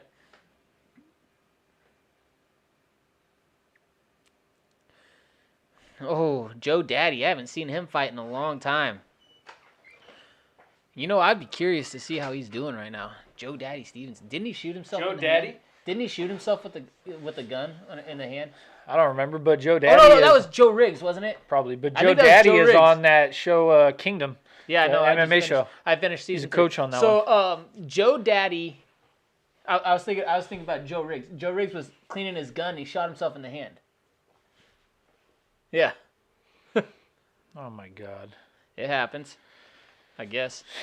I mean, that's like one of those things they teach you like right away when you're cleaning your gun is to make sure safety's on and the chamber's empty. I think it was Joe. Yeah. Yep, I'm pulling up the photo right now. Yeah, it's been a while, but yeah, that was Joe the Daddy. first one that popped in my mind. Was Joe Riggs. It's funny you bring up Joe Daddy though, because like I said, he brought up Joe Riggs. He said anyone interested in RDA Daddy. versus Joe Riggs. No, he said Joe Daddy Stevenson. Stevenson. And then I brought up Riggs because that's what popped in my head. But Joe Daddy, he's a gun. I don't. If you guys haven't watched that show Kingdom, it's actually pretty good. He's kind of in the background a lot. He's like the other trainer in the gym. He's the other main trainer. Yeah, but even and though they refer to him a lot. Oh yeah, Joe Daddy, Joe Daddy. Yeah. They say his name a lot, but he doesn't. I don't think he has like any talking parts, if I remember right. He doesn't talk a lot. Why all the images? Fucking Google's driving me nuts. Let's lately. go. Stepping in short notice. Curious to see how he performs over 25 minutes. Well, like we said, he's been training for a triathlon, so he should be all right. Oh, you meant Jeremy Stevenson. There's Jeremy Stevens. There you go. Okay. That makes a little bit more sense. I'm just like, it's like Joe Daddy, man. I haven't seen that guy in years other than on TV. Is that Joe Riggs' hand? Yeah. Jesus Christ. This is after healing a little bit from shooting himself with the gun while fucking cleaning it. Step 1, check to make sure it's empty and safeties are on. Yeah, safety's on, first. chamber's empty. Safety's first, chamber's empty, do all that, then start cleaning. Do your safety checks first, man. Here we go, baby. I would like to see Paul Felder, win this fight, and if he wins this fight, he's top 5. He's one more fight from a contender. Get those next 2 wins and then move on to a title fight. Yeah, I agree. I'd like to see it. I agree with him being a top 5 guy if he wins this fight. I like watching him. He's a fan favorite fighter. I think it'd be a good title fight depending on who the champion is at the time. I mean, either way, even if it's Tony, if it's Connor, or if it's Gaethje. Yeah. I think any of those guys, if they're champion at the time, it's a good fight. If RDA wins, do you think he jumps right back into the top 5? He's top 12 right now in 170. Here's the problem, though. RDA is still also, I think he's like 1-4 in his last 5 fights, though. Something like that. So it's a little bit harder to sell that potential there, but I mean, I don't necessarily think it's a bad idea. It would just depend on how he looks in this fight. I mean, if he beats the number 7 guy, he's got to at least be 7. He's got to be top 10 top 7 at least for that from there, unless they decide they're going to significantly drop down Felder, which I don't see happening. Not only that, but if you're ranked 12 at 170, you come back down to 155 where you actually won a title. You're probably going to be ranked a little bit higher to start. So his last 4 losses, decision losses to Covington, Usman, Edwards, and Chiesa. Yeah. But even then, Chiesa's still really good. Yeah. Those are good losses. Yeah. Hard to say good losses when you're talking 4 of your last 5 fights are losses, but they're all top competition. He did beat Kevin Lee with the triangle, which is crazy. Yeah. So, all right, let's and get he beat back. Robbie Lawler before that, so. They're taking so much time to get these fucking fights going. That just tells you how big he really is, though. I mean, you look at the guys he's fighting at 170. Well, and RDA didn't look small next to Covington. No. He didn't look small next to Covington at all. Dude, it's getting cold in here. It is. Big, I put my fucking coat on. Put my heater over here. Whew. Boom. All right, there we go. All right, guys. Let's do this. And Paul Felder's one of my favorite analysts right now, too. I think he's one of the better analysts. I definitely do. Him and Cruz. Dominic Cruz? Yeah. Yeah. Dude, and look how much bigger Paul Felder is than him. But look how thick RDA's upper body is. Jesus. Oh, yeah. This is crazy. I want to see them stand next to each other, the top 155 pounders, 170 pounders, and 185 pounders. I want to see how they all look standing directly next to each other. Right? Because, I mean, we've seen Kelvin Gastelum at 170, and then he's up at 185 now. And he doesn't exactly look super Darren small. Till's at 185 now. He always looked like a big-ass 170, He looked like a huge 170. He still looks big at 85. Yeah. All right. So right now they're both standing in the center. Felder opens with a leg kick, a left leg kick. That was the first strike thrown. RDA standing in a southpaw stance with Felder standing in an orthodox stance. Felder with a good straight right and an inside leg kick. So RDA's popping a jab, but he's not really landing it. He hasn't landed like anything yet. There's nice left hook by Felder right there. Good body kick by RDA, and then followed by a right by good. Felder. Keep that distance. You see, ooh, that was a good left hand from Felder RDA. lands a kick, but RDA over the top. Ooh. RDA fakes for the takedown. And then Felder caught him, though, doing it, too. See, Felder's got to keep that distance. He can't let it get close. He's just got to keep moving. Oh, man. RDA controlling the center. He's opening with a lot more kicks. There, right RDA's now. throwing more now. There, you got that left popping. I think Felder's right hand is Good a body tiny bit kick too from low. Felder. His right hand's a little bit too low, especially going against a southpah. Ooh, and he that throws was that wicked. spinning elbow. Oh, it looks like it caught him on the did forehead. Catch him. There's Look a at that marker. mark. It might be a cut. Yeah, he already. Yeah, he cut him. He caught it, but it didn't even phase him. No. RDA didn't even blink. And There's the here's first RDA shot. on a takedown. There's the first shot. He's got Felder against the cage, working on that double, it looks like. Yep, he's working. Now, He's got Felder's it. got to keep Oh. the legs wide. Keep And the legs Felder's- wide. There it is. So here's the take. This is what we were talking about earlier, where this is where we think RDA wins the fight. Yep. Although Felder's grappling is underrated. I just don't think it's near the level of RDA's. I just don't think it's near that level. But, RDA made a smart choice. He got cut. He got, and I think decided that he needed to elbow, change it up. that elbow, Yep. that spinning elbow, it didn't look like it phased him, but he realized, okay, I need to get this down. Oh, it cut him. It hurt him for sure. Nice movement so far from Felder on bottom, but Dos Anjos, again, controlling the hips. Yeah. RDA's a phenomenal wrestler. But except that he doesn't have his hips in. This is the problem that RDA has right now. He's allowing Felder to be able to move his legs if he wants because he's not controlling the hips in. You want hips in for pressure there. He's going for he's trying to get his arms back in, too. See, Felder can move his legs. He's not going to be able to get a ton yet, but he can still move them right there. And now Felder's back up. See, no hips from RDA, and that's what kept it down. He popped up real quick. RDA's holding on to that, arm. Just throw your arm modified high. arm triangle. Throw your arm high. High. High and spin out. Put it up to your ear like this and go over. Swim over. Backstroke it. That's exactly what he needs to do. I know. There it is. You go. There it is. Backstroke it. And he Thank tried you. to duck down, too. And he Oh, caught it. nice Good uppercut, though. uppercut. Damn. And we're back to the center, ladies and gentlemen. This is a good fight so far. 153 left in the first round. Good fight. Nice. Don't pressure, though. Don't pressure, though, Felder. Yes. Keep circling. Circle, circle, circle. RDA, Ooh. nice, throws a body kick, misses, and it's blocked, and then throws a nice left. A minute and 36 seconds left. Oh, man. That was kind of weird. Felder looked down to fake and then threw a knee. I Did you know, see right? that? He just looked at the mat. Okie doke. He looked at his knee. I'm going to knee you. There's a with good this. right from Felder. Oh, man. Good leg kick. Felder's Felder, looking good left right from in his RDA. eyes. They're looking at each other's eyes really hard right now, though. Oh, yeah. I've seen that. So That can be deceiving, though. There's another There's spin. another elbow. Right Yeah. to the cut. Right to the cut again. I've seen and I see some fighters talk about it. They talk about where you look when you're fighting your opponent because you don't want to tell, and they're all looking. They say we look at the chest. Yep. You don't want to look necessarily at the eyes because you can get red that way. Nice Felder defense. with a defense. Uh-oh. Now, you don't want to look at the eyes because they're a tell, right? If I look at your legs to kick, I can see that. I can see that. Mm-hmm. If I'm going to punch you in the body, you're going to look at the body. Now, if I keep looking at your chest with my peripheral, if I have pretty good peripheral vision, which most fighters do, And you can RDA's still got it see- down. You can see what's going on with the hips. You can see what's going on with the arms and the head, so you get a pretty good vision of Kind of everything just going on. powered him down right there. But now he's controlling the leg with the hips in. And he's just out. And Felder back up. Man.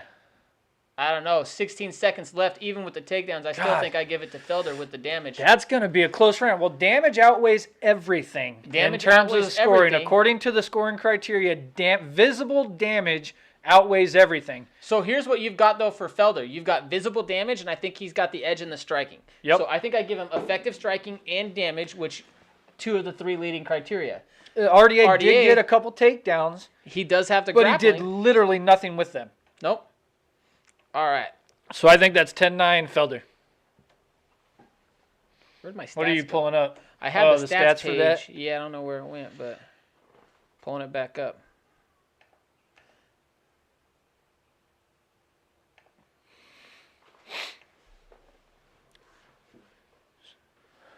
see what they're saying between rounds here real quick. Yeah, you got that.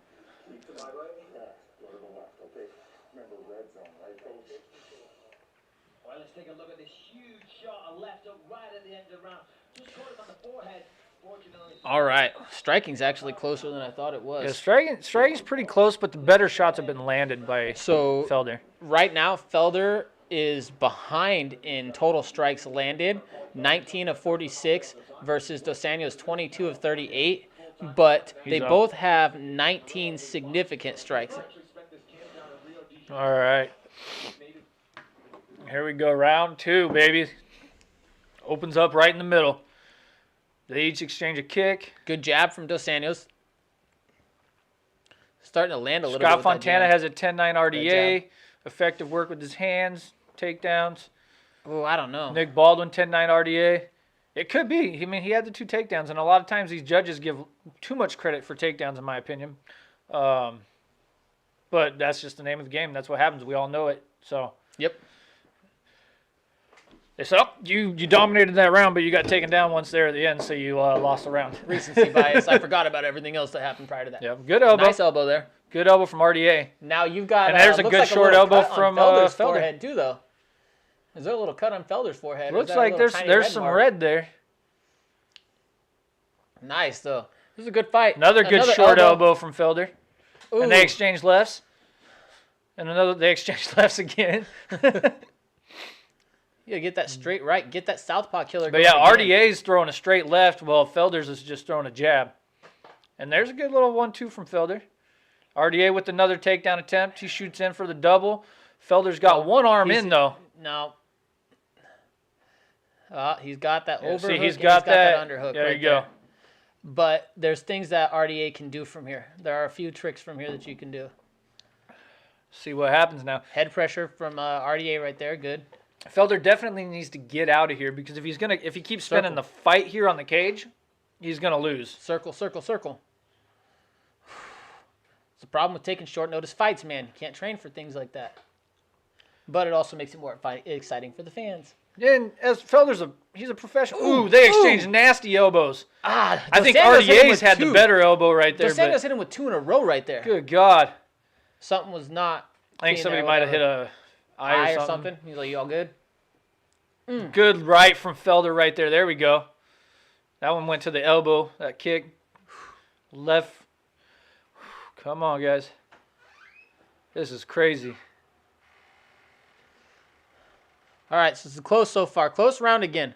We're back in another close round halfway through the fight right now. I think RDA's up at this point. Yeah. He had that takedown attempt. Was a failed takedown attempt. Stuffed, but he got he had him pressure up against the cage and control. Now Felder's landing some nice shots. Another nice right from Felder. This is the and last RDA fight, threw a head kick, but he kind of got caught on Felder's shoulder. Come here, bud. Do you want to see? Come here. Body kick from RDA, or body punch from RDA. This is the last fight of the night, bud. You can hang up. Hold on, not right there. I'm gonna put you right here on this side. RDA shoots in for a double again. There you go, buddy. Felder's got his hand down under there again. It looks like he's getting that underhook. He's got the arm in. You watching the fight? Which one do you think is gonna win? Gray or the grayish black shorts, or the yellow shorts? The one you pick up picking. Felder? Well, he's losing right now. RDA secures the takedown there. RDA took him down, so the guy on top is not the guy I picked. That's the guy who's winning the fight, though, I think. That guy looks bad on top. He looks bad? He looks bad on top. That's He's funny. winning, though. He's got the wrestling going on. No, he doesn't. What? That's not wrestling? That is wrestling. What's wrestling? Wrestling is like takedowns. He's got the takedown. He took him down. He didn't. He's on top right now. And Felder's back up. Oh, that's well. Okay, we got 110 left. Okay, I see what you're saying. RDA's got his back though. Like wrestling in high school wrestling, on the wrestling that you do, the club wrestling. Yeah. All right, but he has the back. So though. This one so far has been a clear RDA round.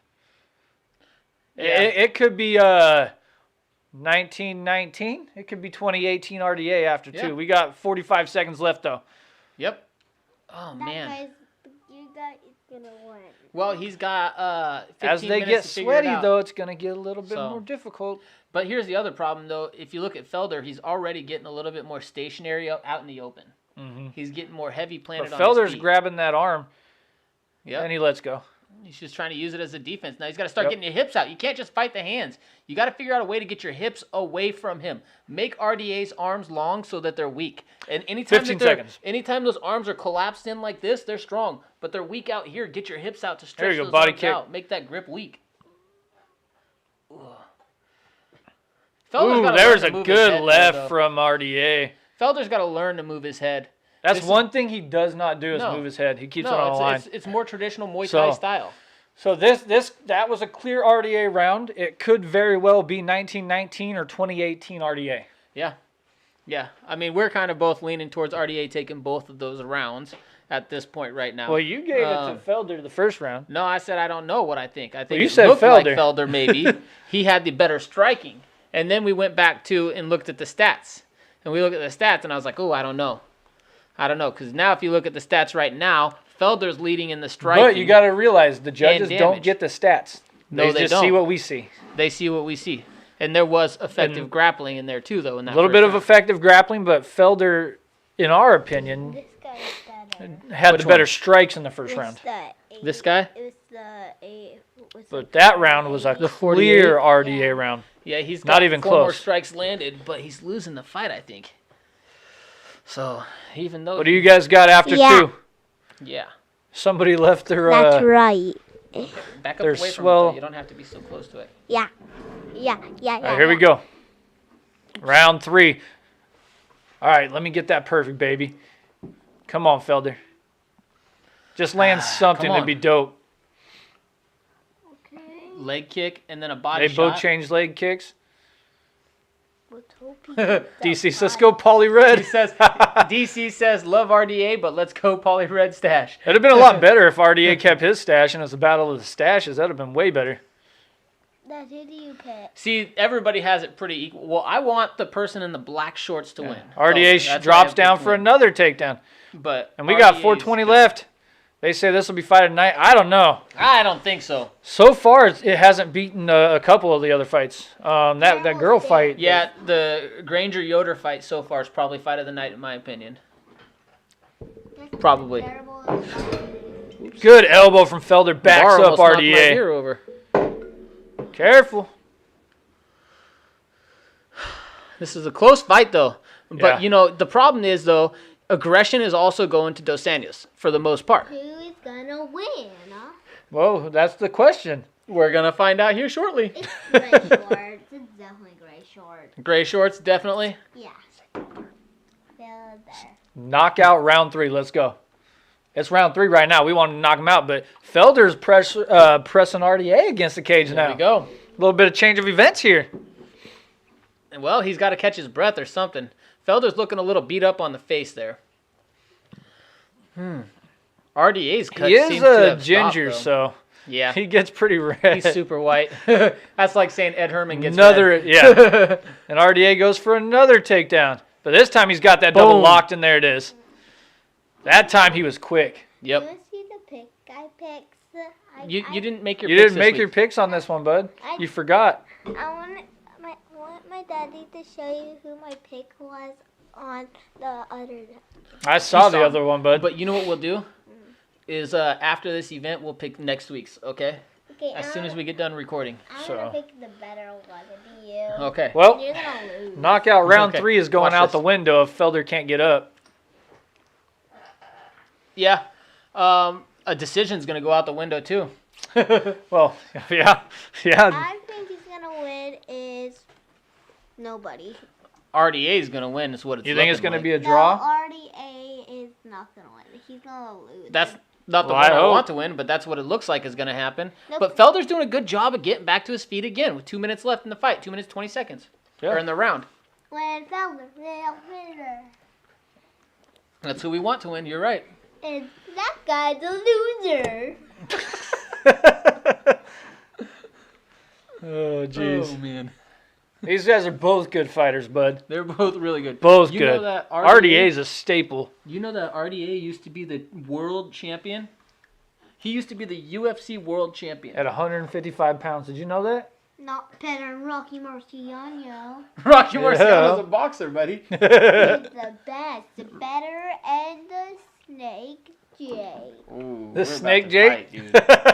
We're about to fight. Good inside elbow. Good knee from Felder there. TV. Another good inside knee there. Ooh, nice elbow from RDA on the break. Felder lands 2. RDA lands a left. Let's back it up and let's get to striking. There we go. Come on. Ooh, Felder almost caught him with that knee. Crazy. Are you out of here, dude? There's a good right from RDA. Good jab. RDA with a straight left. I'm gonna trash that up. Okay, We got the same person pick the win, dude. Hey. We're all going for Felder here. He's going to trash you up. I know. Did you not see him just punch me in the jaw? No. He punched me in the nose last week. I know. He gets his boxing and his MMA mixed up. He's more He of a doesn't fan care. of- It's fighting. No, he's more of a fan of the boxing when it comes to just watching it. Felder is He's a like- purple belt in BJJ, and he's got a guillotine. Oh, and RDA just scooped him up and said nope. Went right into half guard. Felder was working on that standing guillotine. He had an arm on it, and then he was working his other hand in. RDA, though, is starting to run a clinic, though, with those takedowns at this point. He is. He's showing you how to finish Is that 5 those or things. 6 now? It's something 4 of 12 is what they're saying. I feel like it's more than 4. I mean, maybe it's because every time he gets him down, he holds him down for a little while, but he's also returning him right after that. I feel like it's been more 10 than 4. seconds left. That's another clear RDA round. So at this point, that's 2-1 RDA, potentially 3-0 RDA. Yeah, for sure. Yeah, definitely. So we're needing that knockout now, baby. Come on, Paulie. Well, Give it to us. if there's 1 round for Felder here, he could still win the next 2 rounds and potentially win the decision. What? Oh, you left your remote out here? I was like, what? See what they're telling Paul. What kind of adjustments they got.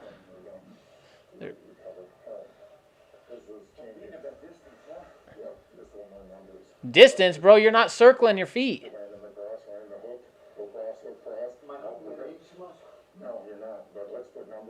Am I eating too much? No, but you're getting taken down too much. No, you need to tell him he needs to go for the finish.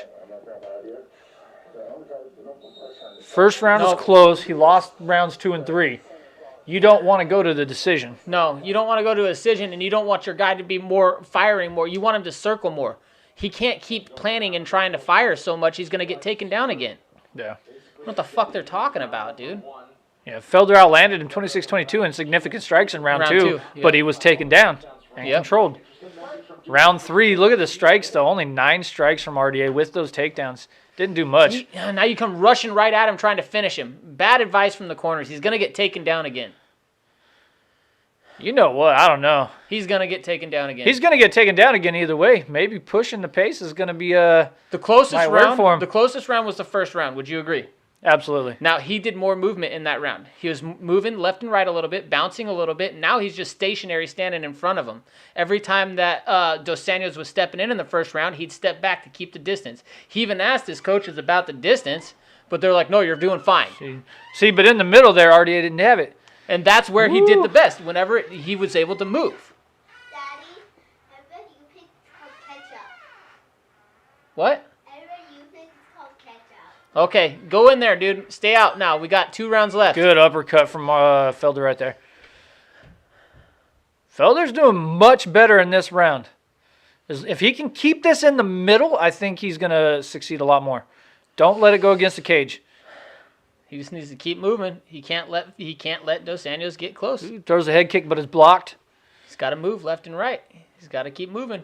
Body kick, but Felder caught it. Head kick hit the shoulder. Good. Oh, he's got that eye busted up again and bleeding Yeah, he again. kind of landed a nice 1-1 right there, real quick, back and forth. Open that eye back up. Don't walk backwards. Don't let him push you backwards. There you go. Circle back. Keep it in the middle. Now, remember, you Look said at that. earlier, though, as he gets further in the fight, they're going to sweat more. Sweat more. It's going to be harder to take him down. Tie up with him. Yep. So now, But Dos Anjos if you, is going to have to do he that. goes that double and pushes him against the cage, that's going to only help him. Except But that if you Felder got can that get his arm underhook there. under- He's got it in. It's in. There we go. But he's got to get off the cage now. Oh, man. Dos Anjos could have finished that still if he would have kept his hands locked. Oh, for sure. All now you just got front. He's got to work off the cage and get this back to the middle. If he keeps it here, RDA is going to take the round. Yep. I think at that point, though, Felder was winning the round. I don't disagree with that. I think Felder was landing the better strikes there. I think he stopped that takedown in the open. But, no, at this point now he's 5 minutes and 23 seconds RDA. of clinch control time for Dos Anjos.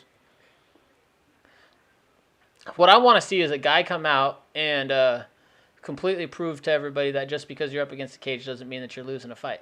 No, and we've seen that, though. Who was it recently? Well, we've seen it. I don't remember who it was recently, though. I think it was a girl. She was up against the cage, and she landed those elbows up against the cage. It wasn't. There's one that I forgot who it was. I know. I think it was the Halloween card. It wasn't. Why do I keep wanting to say Agapova? It wasn't her. I know it wasn't her. No, I don't think we haven't seen her since she got beat up. Yeah. We haven't seen Valiev since he got beat up either. That's true. So we have Felder who reversed the position now, and he's got RDA pressured against the cage. And RDA switches back up. Switches back. Felder needs to break and just go to the middle next time he gets out of that. Yeah. Ooh. Oh, that was a nice slice in the middle. That's the type of elbow that slices and cuts, though. Yep. If he can get a cut, that would be huge. Especially if you can open one up big enough. Yep. I mean, hey, that's a strategy. 3 knees right there in a row from Dos Anjos. Who's winning? Jordan Williams says. We got RDA's winning this one right now. RDA's in the lead right now. He's at either up worst, 2 or 3 rounds. At worst, RDA's up 29-28. At best, it's 30-27 RDA. Round 1 was really close. Yeah, it was a close first round. Round 4 right now is pretty close, too. Especially with the way that Felder keeps reversing it up against the cage, though. There's what I said. Felder needs to step back. Ooh, nice but he jab just ate from it right. Dos Anjos. Inside leg kick. Dos Anjos slowing down a little bit, though. That inside leg kick was super slow. There you go, Felder. See, Felder still got pop in the arms, too. Look at that. Oh, he just missed. Nice job stepping outside of that, Dos Anjos. Yeah. Oh, that one's connected. That right connected. What the hell is that noise? Ooh, Felder just got caught with the left right there. Oh, somebody ran water in the bathroom. Felder with a takedown. Oh, man. If he can get on top and hold him down for a little bit, he'll take this round. And it could very well be. 25 seconds, sorry. Keep the ankle. Keep the damn ankle. Pick that ankle. I see just slapping his back. 5-star, baby. he's literally slapping his back. Oh, but Dos Anjos is going to take the back with 10 seconds left. And Felder's back up. To his feet, but Felder's bloody. What did he bleed from? What did he cut more from? There was a left hand that RDA threw right before Felder went for that takedown. He went bop and just caught him clean with the left, dude. And he's dripping. Yeah. And he's dripping. Good job getting on that cut, man. Good job getting on that. Another close round, dude. I don't know. Yeah, I don't know. It could be 4-0 RDA. It could be 2-2. I mean, man. If anybody has the edge in this fight right now, it is RDA. Yeah, RDA is one of the only 2 clear rounds. There's been 2 clear rounds RDA, 2 close rounds that could go either way. 1 and 4 were close. Yep, 100%. I'm gonna give him to Felder just because I need him to win, so I can move up. You know what? I'm gonna give him to Felder too because I have Felder picked to win by decision. I need him to win so I can move up. So now you guys hear our biases. See right there, he grabbed that and he wiped. You guys can make your own opinions. Left. Hey, Mom, we love you. Welcome to the show, Mom. Jordan Williams. Right now, we got it 2-2 either draw. It could be potentially 3-1 for Dos Anjos. Or it could be 4-0 for Dos Anjos. 2 rounds were really close, and they did not do a good job getting that cut stopped. No, it's still bleeding. It's still bleeding. Yeah. Man, it's right above the nose. It's not for a lack of trying, though. That cut man was in on it. There you go. Felder opens up with a good 1-2-3 and just bop, bop, bop. I think Felder knows he's got to finish this fight. It's too close for him. He's very well down 4-0. I'd like to see him get back to that spinning elbow. It puts him outside so he can't get taken down on it, though. Especially with them both being orthodox versus southpaw. Yeah. There you go. Just throw him off and keep it in the middle. I mean, he throws that spinning elbow. He's on the outside every time. He can't get taken down, and he can hit that. And he's hit it a couple times. Now, I think Wes picked Felder knockout round 4. Mm-hmm. And we're in round 5 now, though. RDA's pushing it up against there. Oh, man. So we're back up against the cage. RDA's controlling the clinch. See, that's the problem. Everybody's saying the same thing. RDA's looking pretty good, man. He's looking good. He's secured some takedowns. He dominated 2 rounds. Yeah. Easily. Rounds 1 and 4 were very, very close. RDA just became the second fighter in UFC history to pass 7 hours of inside the octagon. Wow. Sorry, I didn't mean to interrupt No, you there, that just was a popped cool up on stat. the screen. Yeah. RDA gets that single. But into a triangle potential. Oh, come on, he should. Nope, but he lands a good elbow. Come on, Felder, you can lock that up. Grab your ankle and pull it down. I don't know. It's not in the right position though. He's got to worry about his hips if he does that. Yep. Felder's I think he's a purple belt in BJJ right now.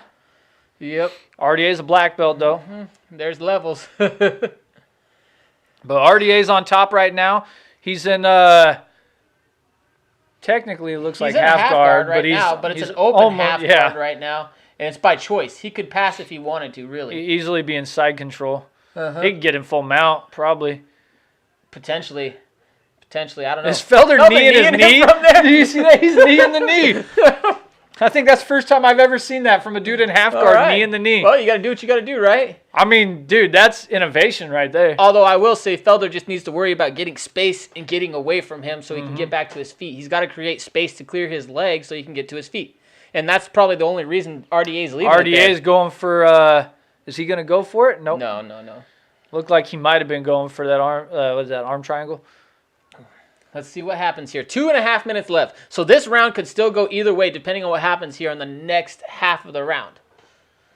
220. RDA's leading the round so far for sure. I think Felder needs a finish to win. Yeah. I think, honestly, he needs a finish to win. Yep. I knew I should have gone with RDA by decision. That was my first pick, but I couldn't go against Felder. Well, the hard Irish part, Dragon, man. The hard part was, you look at this is the problem with looking at the records, 1-4 in his last 5. And as we did note, they were good losses, but it's still 1-4 in your last 5 against top-level competition, and we consider RDA top-level Felder top-level competition. Oh, he clearly is top-level competition. I mean, this fight has been very competitive contested for the most part. But RDA is going to just grind out a decision and teabag him for the rest of the he looks time. like hey, he's we content. talked about flying teabag last time. Yeah. Who needs to be flying when you just sit and dip your balls in their mouth the whole time? Look at the control by round. Over 2 minutes in each round, it looks like. He's got an average of probably about 2.5 minutes of control. That's per round. Although I don't necessarily know if I agree 100% with those stats because in the last fight they said that one girl Felder needs to get seconds. up if he's going to have any chance to win this fight. Now, he has to win. He's got to finish. By knockout. He's got to get a finish. At this point, he's got to finish. He stands up. Come on. He's working on it. See if RDA can drag him back down. Throwing those knees to the thigh. They hurt. A minute left. A minute and 5 seconds. Felder's back to his feet, though. Grabbing onto the cage. Holding on to the top of the ring. He's tired, man. Yeah, he is. Dump! Or switch, sorry. Wow, and he... Switch! Hit the damn switch! No! To the leg! To the leg and hit the switch! He's giving you a switch! Take that damn arm of yours, your right arm, grab the inside of his thigh and pull yourself around. And now we got an over-under. Oh, my gosh, that was a switch. Come on, Felder's got to back up. We've seen some wild stuff. We got 30 seconds left, guys. We've seen fights at 4 minutes and 59 seconds before it stopped. Yeah, you saw the Ankalaev fight versus... Kudalaba? No, not Kudalaba. Mearshart, was it? Oh, Mearshart? Where he got submitted in 4 minutes, 59 remember, seconds left. Dos Anjos dumps him again. All right, this is Dos Anjos fight. 10 seconds left. Dos Anjos is going to win this one. Probably 50-45. But, I mean, round 1 and 4 could have gone to Felder, too. So, either way, it's a Dos Anjos fight. It's a Dos Anjos decision, in my opinion, 100%. Props to Paul Felder for stepping up and taking it on 5 days' notice. Yeah, 100%. I agree with that. So, like you and I were talking about, though, the other day, RDA's not looking bad. He looks really good, to be honest. Yeah.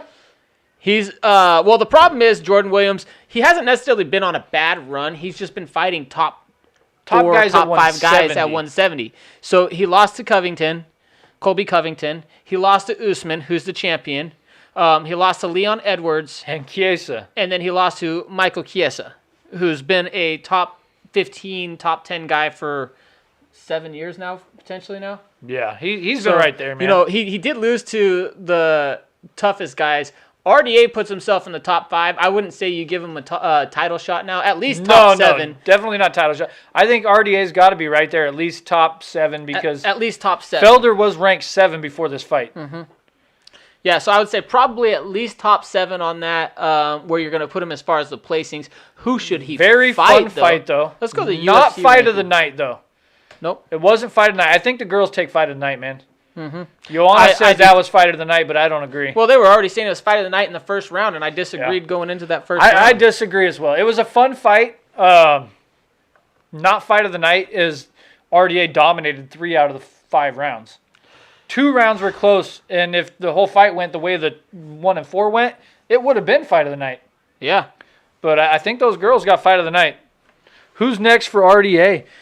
Well, there's a couple of guys. So I'm looking at the rankings right now.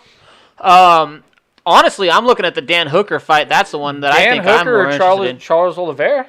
Yeah, Either or? I'm more interested in the Dan Hooker fight. Because we got DP fighting Connor, and Gaethje's trying to line up a fight with Tony. So 1 through 4 is going to be taken. Hooker and Oliveira are the only 2. What's Hooker got coming up? Yeah, I think I like the Dan Hooker fight. Let's see, does Dan Hooker have a fight coming up? Hold on, here we go. And Derek clearly scores the contest 50-45. Yep. For the winner by split decision. Split decision? Whoa! I don't know about that. I don't know about that. Does Hooker have a fight coming up? Let's check. Yeah, I agree, Michael. I agree. So 2 judges scored at 50-45 for RDA, it sounds like. I didn't get the first ones, but we heard a split decision. Yeah, I like that fight. So Hooker beat Felder by split decision, lost to Poirier. I think that's the one to make. Yeah. I think Hooker's the one to make. Does Hooker have anything lined up right now? Usually they would show it on their Tapology as a page. bet pending. So, yeah, nothing there. So Hooker's available. Why not give him Hooker? Although I think I'd probably pick Hooker in that fight. That dude's a beast. I mean, we're talking about Dan Hooker, who knocked out dude that just fought, the hell's his name, damn it? Vic? Not Vic. 170. He's up at 170. Gilbert Burns. Yeah, Gilbert Burns. Yeah, round 1. Yeah, Dan Hooker knocked out Gilbert Burns when Burns was at 155. Yep. We're talking about this fight right here. Yeah, that one. Oh. Yep. So, I mean, dude, he's big, tough, and he'd be a problem for RDA, I think. Yeah, RDA won a split decision. Yeah, RDA won via split decision. Although extremely crazy. It's kind of weird. RDA should have won a unanimous decision in that fight. At least he won 3 rounds clearly. Yeah, he won rounds 2, 3, and 5 absolutely clearly. Yeah, there's no way you could give 2, 3, and 5 to Felder in any fashion, in my opinion. 1 and 4 were close. Gaethje's trying to. I would honestly say that. Actually, Michael Chandler's trying to set up a fight with Gaethje or Tony Ferguson, so either one of them would be available too. If honestly, RDA versus Chandler wouldn't be a bad idea either. That would be a good fight. That would be a good one for him. Because Chandler's got the wrestling. Yep, he's got the wrestling. He's fun. He's exciting. They need to give him a big name to really introduce him to the full UFC audience. So let's think about this for a second. And Chandler, there's a little bit of history because Chandler turned down the RDA fight on short notice. He did turn it down. That could sell. So I think we go that one there. So I think it's either Hooker or Chandler. That's who they need to go for. Yeah, and you know Chandler, he's edging for a fight right now with between Tony Ferguson or Gaethje. That's who he wants. Yeah. But how could you turn down RDA if he's sitting right there in the top 5? Is he top 5, 6 range? He's top 7. He's top 7. I don't know if I would put him over Dan Hooker right now. Yeah. Oliveira, maybe over Oliveira, but I don't think you'd put him over Hooker. Yeah, and look at that. Heather and Skylar tied for first place. No shit. I want to see what our group did. Man, I took last place. I should have had 4 victories, but apparently 2 of my fights did not save the way I saved them. I picked my fights on my phone last night, so we kind of talked about that earlier. I had who was it? The McKee fight, the Reese McKee fight in Morano? Yep. So that one, I even told Jake coming here, I'm like, yeah, I'm 4-0. We go check my picks, and I'm sitting at 2-2. I'm like, what the fuck? But Heather 13R and Squirt General tied for first place with that victory right there. All right, so let's see. Cullen. And they both went, you know, it's crazy. They both went 5-4. Townsy production. I'll take 4th with Wes. How did you do, Cullen? Yeah, I just answered that. Did you not hear it? Right, You've been paying attention. Jesus Christ. Well, I'm not reading the comments as you talk, but. Oh, my God. You can pay attention. Anyway, this beer, I don't recommend it. I mean, I wouldn't necessarily say that I don't recommend it. No, I'm going to say I don't recommend it. No, it wasn't bad, but here's what I will say. There's other things that if I'm going to actually recommend a beer, there's beers that I'm going to recommend more, but I don't think it was that bad. No, I'm not saying it's a bad beer. I just wouldn't recommend it. But I wouldn't pass up on it. I think it's overhyped. I wouldn't pass up on it. I think all you guys over on the East Coast definitely overhyped this one for me. Yeah, so I think I had high expectations. That might have been my problem. That's probably both of our problems, but... so that's it for the night for us, you guys. Yeah, and I took my first last place finish victory in, what are we now, November? So June, July, August, October, November, 5 months almost. That's crazy, though. Damn. But you know what? I went from first to worst, man. What is that? From first to last. That's first to worst. That's an old band. Oh, there was one of the crappiest I finished 25th in the world last week. Oh, man. And this week was actually, the whole group as a whole didn't really do too great. I mean, no. We had 2 guys that were 6-3, but everybody else was 5-4, 4-5. It wasn't a good week for us overall as a group. Congrats to Heather 13R and Squirt General. But she had the 4 decision perfects that put her up there. Yeah. And Squirt, they had the exact same. they probably picked the exact same fights. That'd be funny if they did that. Well, I don't know, crazy though. That's crazy, though. I don't know, man. What do we got on tap? What's coming up next week? So next week, we got Davison Figueiredo versus Alex Perez. I'm really excited about that. We also have Valentina Shevchenko versus Jennifer Maia. I'm almost more excited for that fight than the main event. You know, that's going to be a good fight. I'm really excited for that. But, man, the way that Figueiredo's look, I just want to see what he's going to do. Well, I don't think Perez is going to pose much of a threat to Figueiredo. He might not. But I don't know that Maia's going to pose much threat to Shevchenko, but I think that's going to be a more fun fight. Maia looked good when she against beat Joanna. I told you she looks phenomenal. She had good hands, man. Although that jiu-jitsu looked better too. We're talking about Calderwood. Mike Perry, who's fighting Tim Meads, he's about 25 pounds overweight right now. Who does Stipe fight next? He's got to fight John Jones, I think. It's going to be John Jones or Francis. First of all, not Ngannou. Francis Ngannou. Francis Ngannou already got beaten, embarrassed. It doesn't matter. Francis went on a streak. He's won. He's earned his next title fight. Going on a streak in the heavyweight division is putting together 2 or 3 wins. You still got to do it, but Francis is there. Dana's already said he's there. John Jones is bumping up. John Jones is the fight that needs to happen at heavyweight. I don't give a shit about the other fight against Francis Ngannou. No. I think the smart fight would be to make the John Jones versus Stipe fight. I think that sells a lot more right now. If Stipe loses to Francis, Jones versus Francis does not sell as well. No. Well, and here, that's the bottom line. And not to mention, Jones earned it with his accolades at 205. How many other guys are you going to give the ability to bump up a weight class after 1 win? And I have not seen the odds on Shevchenko yet, Townsy.